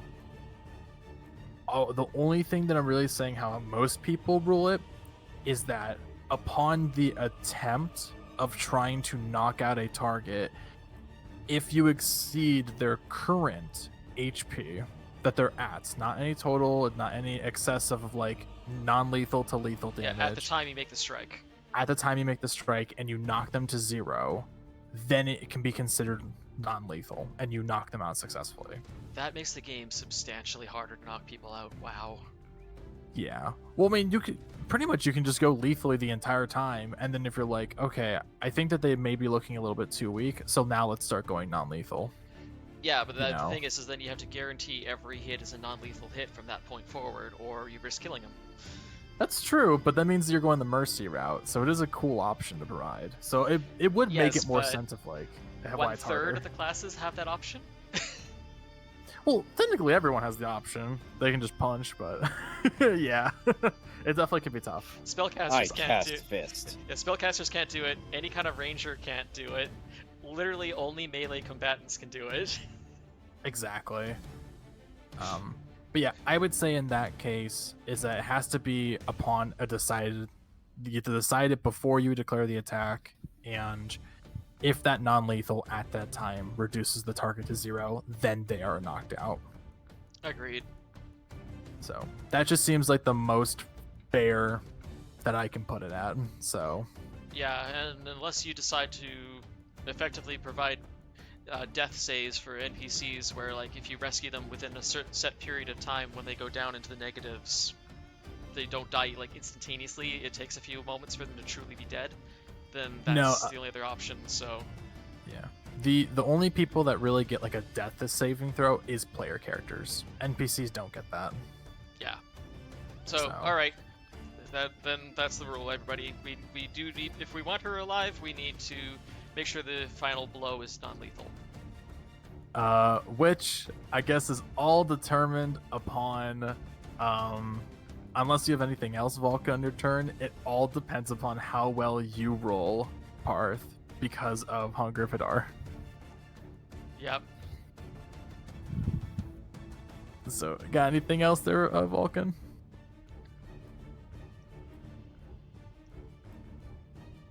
Breaker?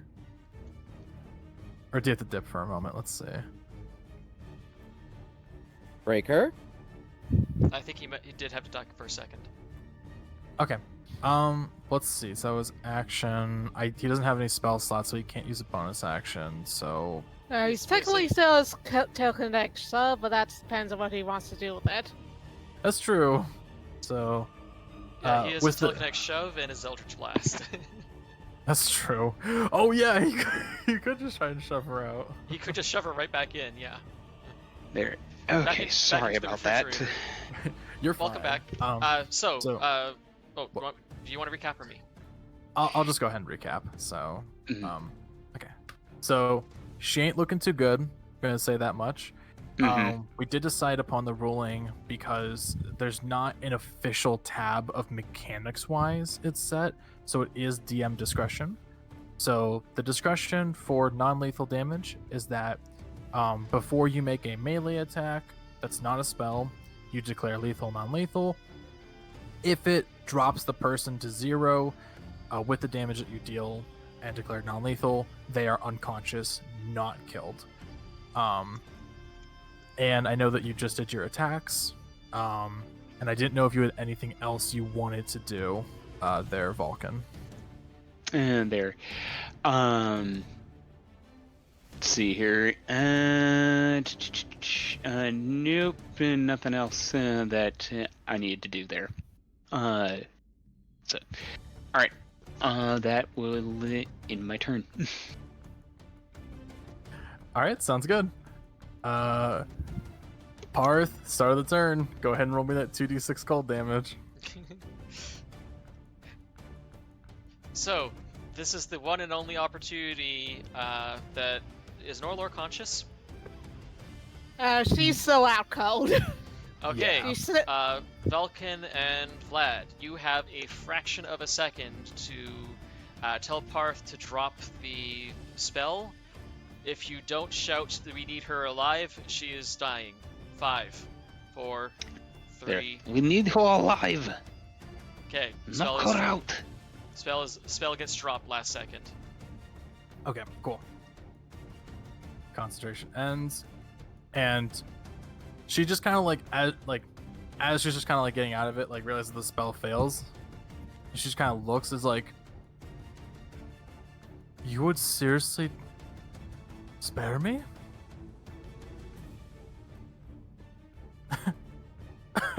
There. We want answers. Answers? I would have given them to you if you had not killed my men. All you had to do was ask at the beginning. But now you're not going to get that chance. As the music I will have goes silent.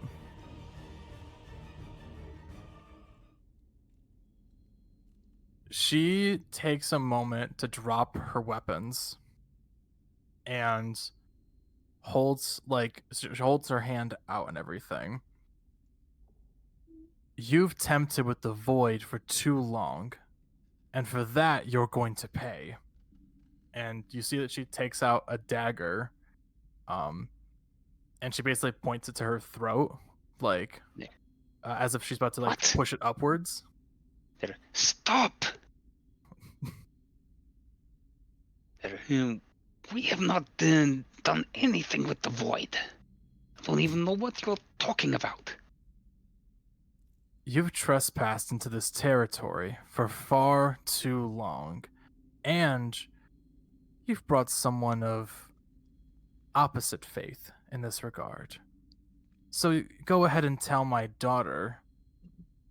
I'll see her in the hells. As she will push Hold the on. dagger. Disarm attack.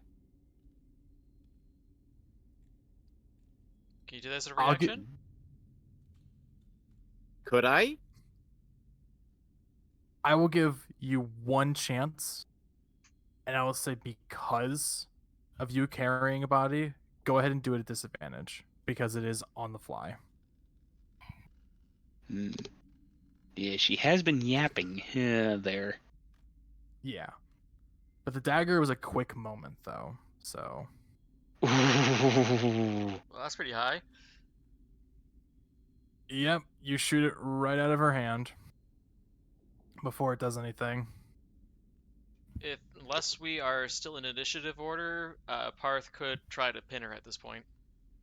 We are still in combat. Okay. So dagger flies out of her hand, sees you do it, and she's like, "He'll be in loads of trouble." But as I was do saying, not care. We have questions for you. I could have just simply placed a bullet right in your skull. she'll start walking a direction during her turn. So 5, 10, 15, 20, because I'm doing diagonal, 25. You can answer to Shar as she'll walk into the dark pool. Damn it! And from this, you'll see her spiritual weapon fade quickly the moment she touches the water. And you are officially out of combat. Okay, guys, this say she's stabilized. Mm-hmm. Out cold, but no longer in danger. She'll, at this point, I would assume she'd be stabilized. Vladimir is going to gently set her down on the floor and pull out one of the two smaller healing potions and apply it to her. Mm-hmm. And I believe that is a 1d4 plus 4, right? If it's a regular, it's a 2d4 plus 2. Oh, 2d4 plus 2. Okay. Yep.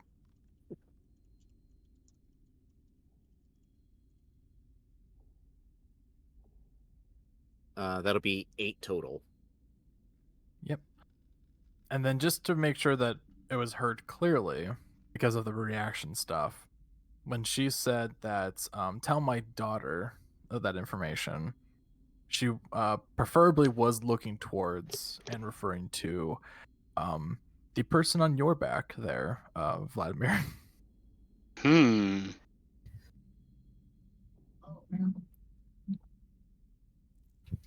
So, yeah. And I'll say for this point, we've been going for quite a while. So how about we go ahead and take a break, and then if you guys want to go ahead and call it there, whatever your preference. I would love to keep going here, but though it sounds like my voice is not too bad in there, I can also tell that my throat is nearing its limit. Okay. Mm-hmm. So for health purposes, let's go ahead and call it as a cliffhanger there. And next session, we will definitely get out of here. So yes, there. All right. Well, that means we need to find ourselves someone to raid. Yeah. How was that for a surprise? In the can of fight. Nice. Okay. Let's go ahead and see who we can raid off to. Yeah. Wasn't much of a longer stream, but I at least wanted to get past that combat for the most part because we already were so much stuck on that. Yep. And the party's still, of course, wondering what happened to 2 of our party members. Yeah. Yes. Yeah. Oh, and actually, before we go ahead and and we do this, I wanted to go ahead and share the wiki how that I found for spiritual weapon in D&D 5e. Everything you need to know. Just before you do that, just want to do this before I forget next session. But Paarth will scamper all the way over to the edge of the pool and look around in it, trying to see if he can recognize any sign of our missing dragonborn and orc. But I'm certain that the murky black pool is just that. There's no sign of bones or body parts or anything. It's just a pool still, right? Yeah. So actually, I'll let everyone kind of like look into different things they wanted to look for. I know that pretty much Norelor, you would pretty much be getting tended to by Vladimir at this time. Um, Yeah, before I she go ahead and, oh, sorry. said yes. She's pretty much in the. I hate when that happens. Mm. But yeah, so with that sort of tending process going through, Paarth and Valkin, if you want to do something real quickly before we officially call it, I know you said you want to check the water for that Paarth, so Yeah, Mhm. Paarth naturally knows is smarter than to touch it, but he'll look in it, and I assume based off of the previous black pool we saw, literally anything organic that touches it is just gone. mhm. Mm. So yeah, so I'll get to that, and then Vulcan, if you have anything else, we'll get to you after. Okay. Yeah, sounds good. Cool. There. So, Parth, as approaching the water itself, your fight or flight instincts immediately kick into play as the scent of death lurks through this entire pool. Um, though actually looking into it, though, you notice that you can kind of see the bottom of the pool. It's not even like too deep from what it looks like. Not even like 5 feet, or maybe like potentially like 2 to 3 feet of water in there. Seems to reside, but you can tell that this has the same consistency of what the pool or the pond outside had. Yeah, and in that small amount of liquid, there doesn't seem to be any sign of bones or bodies of any kind, right? No, not from what you can see. It looks as if the only thing that is a part of that water is just the water itself, along with the stone. Paarth looks around himself and uh, makes a growl, commenting aloud, "Our friends, where did they go?"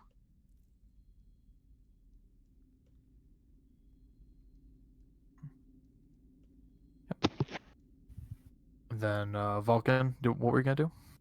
Uh, I was going to be investigating it and using the or ritual comprehend languages that way I can read all the writing and such around here to try and figure out this whole void business because uh that's what she said there, and our friends are gone as if they disappeared into nothingness.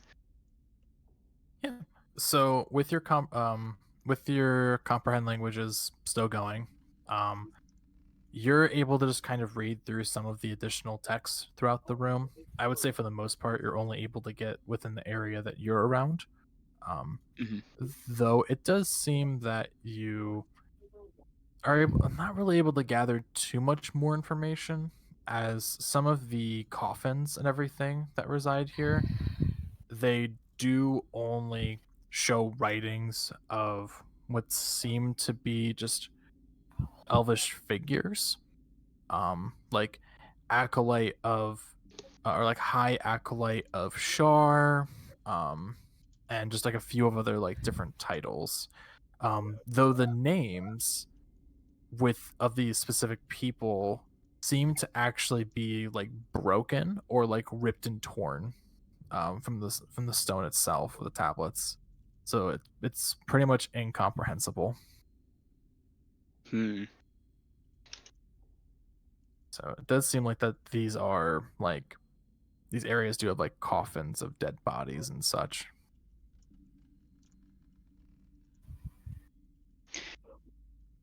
Well, this is not great. No clues over here. Mm-hmm. This void business. Yeah. And then I would say at that point, as you descend downwards, that's when you would hear Paarth. So There.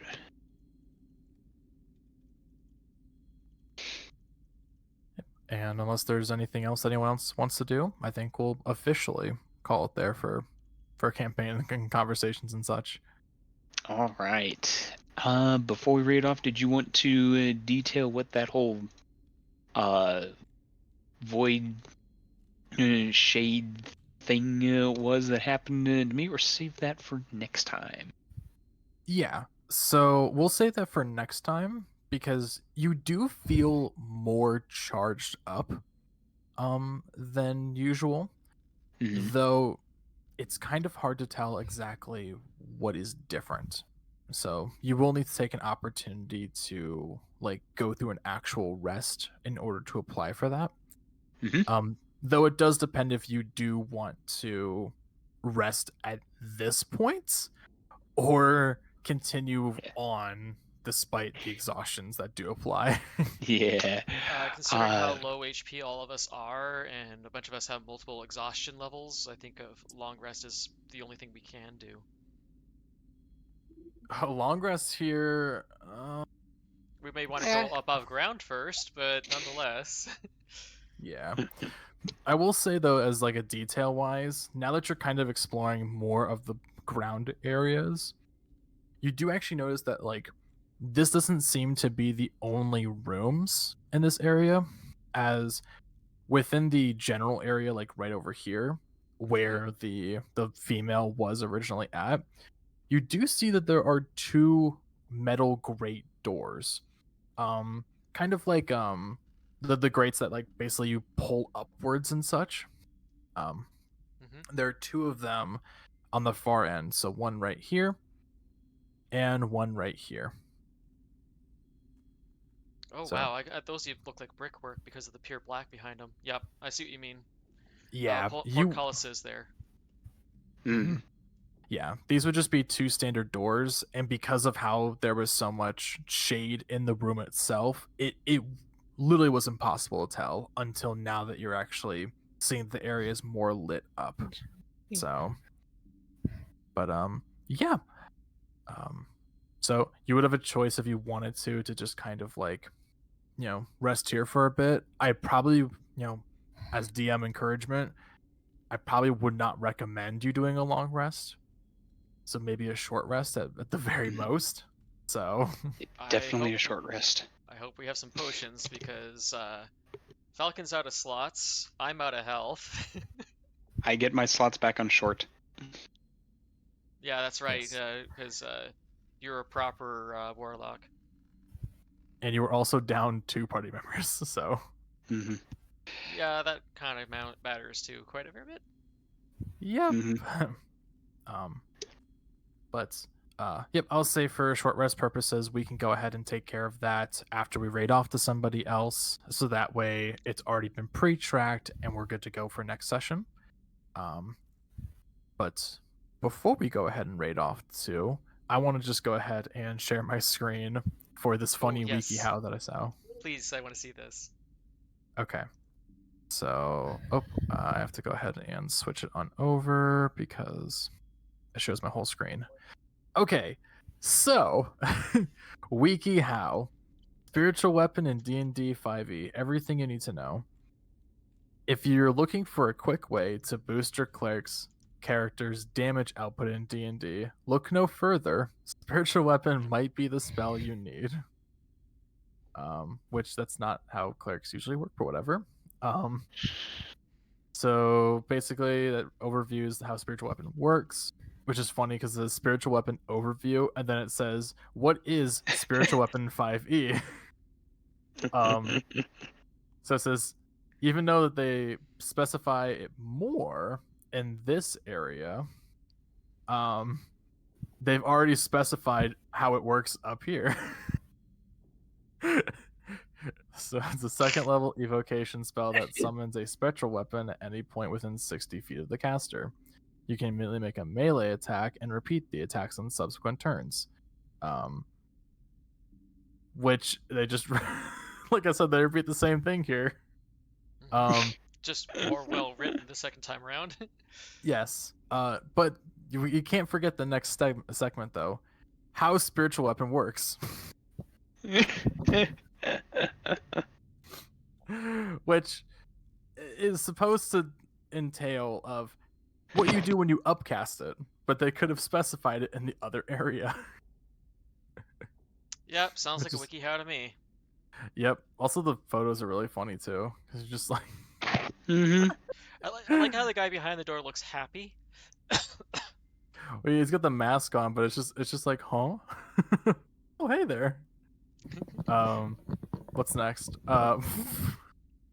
Spiritual weapons can make critical attacks, which is true, and it's really cool if they do. However, you can't add class features like twinned or smite to spiritual weapon attacks. Twin spell, which lets you do 2 instead of 1, don't apply to spiritual weapon because the spell doesn't target creatures, and a smite won't work, which that actually makes sense. So that's actually really good things. Let's see. Spiritual weapon can't take damage or be carried. That makes sense, but just what is this? What is this art? I don't know. It's like this. It's the same image. It's this image 1, 2, 3, 4, 5, 6, 7 times, and then there's the monster from this prior one who got bonked. Mm-hmm. So, wait, if your PC casts spiritual weapon and falls unconscious, the spell doesn't end since it's not a concentration. However, your PC cannot attack with the weapon while unconscious. That is actually true. That is very true. The spell's initial attack is included in the bonus action used to cast it, which they've already specified as a bonus action. You can make the attack, so they're just repeating information at this point. Spiritual weapons cannot make opportunity attack. Well, look at the photo. No, you may cannot not attack touch a the weasel. ferret. You cannot No. bonk the ferret. Yeah, no bonking ferrets in the butt. No ferret, That but is- bonk. Exactly, bro. Exactly. How to use spiritual weapon. Pair spiritual weapon with a cantrip or weapon attack on the first turn. That's pretty good. Or with a different spell. If you're casting spiritual weapon as a sorcerer, consider one of the many available sorcerer options like Firebolt, Shocking Grass, or Ray of Frost. If you're using a cleric, you can use Toll the Dead, or make a weapon attack, since cleric wear armor and simple weapons. The good news is that you won't be restricted this way on subsequent turns. You can cast leveled spells as an action, even if you use spiritual weapon as a bonus action, because you've already casted the spell. Wait, what the? You can cast Yep. leveled spells as an action, even if you use your spiritual weapon as a bonus action. No, you cannot. That is not the Mhm. ruling. Oh, you can if it's already out, I think they mean. Yeah, so if it's on a subsequent turn, you can do it, but on the turn that you cast spiritual weapon, you have to use a cantrip if you're going to Yeah. use a spell. By the way, Ace, Um, just noticing now that I'm watching your stream, you need to alter your veto tube or whatever you're using for your PNG. The sensitivity is a little bit too low, so when you're talking, Hmm? you go back and forth between your two states at insane speeds. Yeah, I just have it set where if I do pauses, it just kind of does this. So I'm like, if I laugh, it's like That's fine, but I'm talking about like you're saying like a solid sentence and you're going back and forth at like blazing speed. yeah, I probably should. If you turn up Maybe- the sensitivity just a little bit more, as long as you're vocalizing, it should go off, right? It's because like the delay sensitivity is like all the way up there, so that's that caps no matter what. But the volume sensitivity, I have to see when that would be the case. So maybe like around here, maybe. Hard to Maybe. tell. But we can fill it with more later. I noticed it because like you were flapping like crazy. I'm like, you're like actively saying a sentence. There was no like gap in your sentence, and you must have changed states like 60 times in a second. I'm like, whoa. Yeah, I like doing that, honestly, of having it like, because I have it like a fair sensitivity and everything. It's just it depends because of how my mic is so sensitive. It will auto adjust during that time. So, and I usually separate my words throughout my thoughts, so it can always do that too. Now I have it messed up a little bit, so let me. Well, we can play with it later. Yeah, I can play with it later. Post stream, you can always share it with us, and we can test it. Exactly. Anyway, how to use spiritual weapon. Boost your damage output during turns when using spiritual weapon. It offers a simple yet subtle, substantial bonus if you're looking for ways to make your cleric or sorcerer PC. Can I just say too, I love how they're only using cleric or sorcerer as examples. Because, well, it makes sense because for one, like, technically clerics and sorcerers are the only people who can actually cast spiritual weapon. Sorcerers only in the instance if they go with the divine aspect for their sorcerer stuff. But for the rest of it, it's just like, I feel like there's maybe other ways and other classes that can do it. I just don't know how. Yeah, don't know at the moment. Cast powerful concentration spells while using spiritual weapon. Yeah, that's accurate. That's really good to use. Although the image. What is the image? It's like a two-headed lizard dude, followed by the hammer, and then a faded, transparent angel in the background.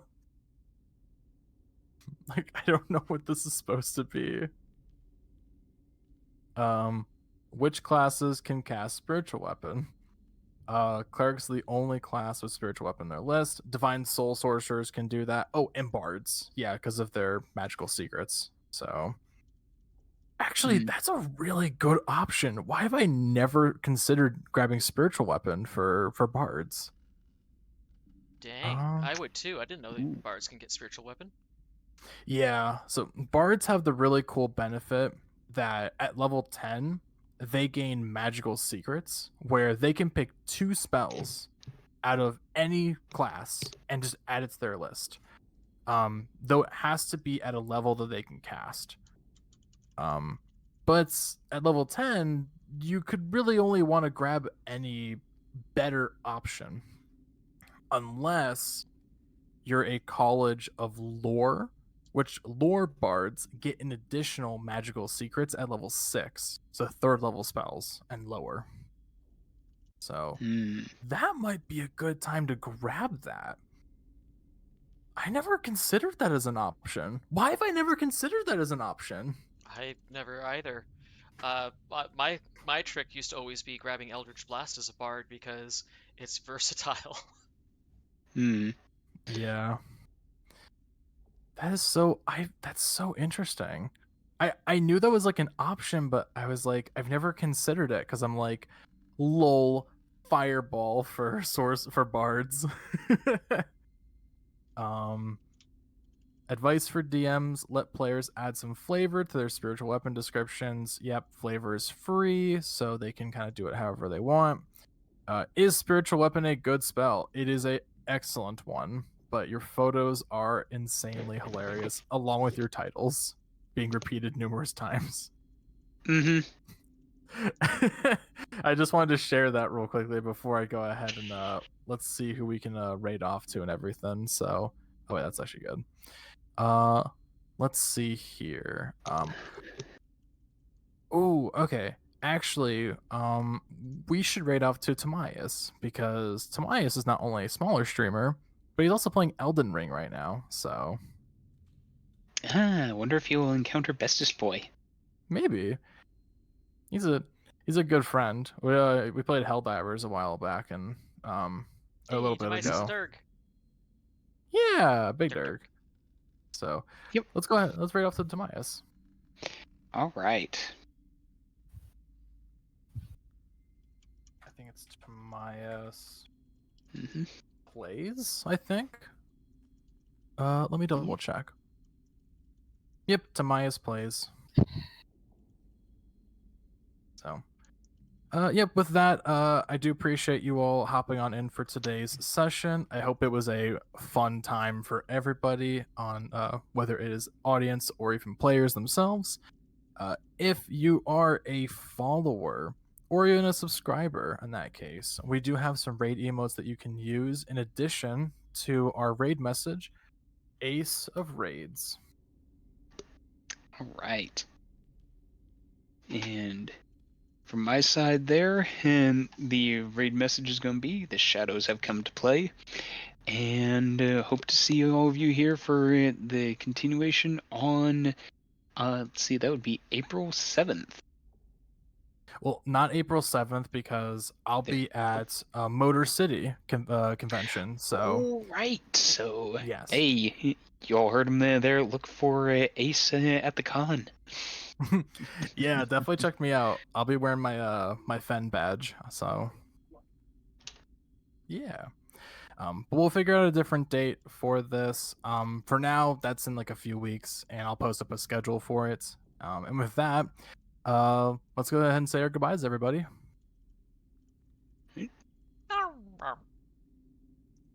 Bye-bye. Have a good time. Catch you later, everyone. Yep. See Take ya. care, y'all.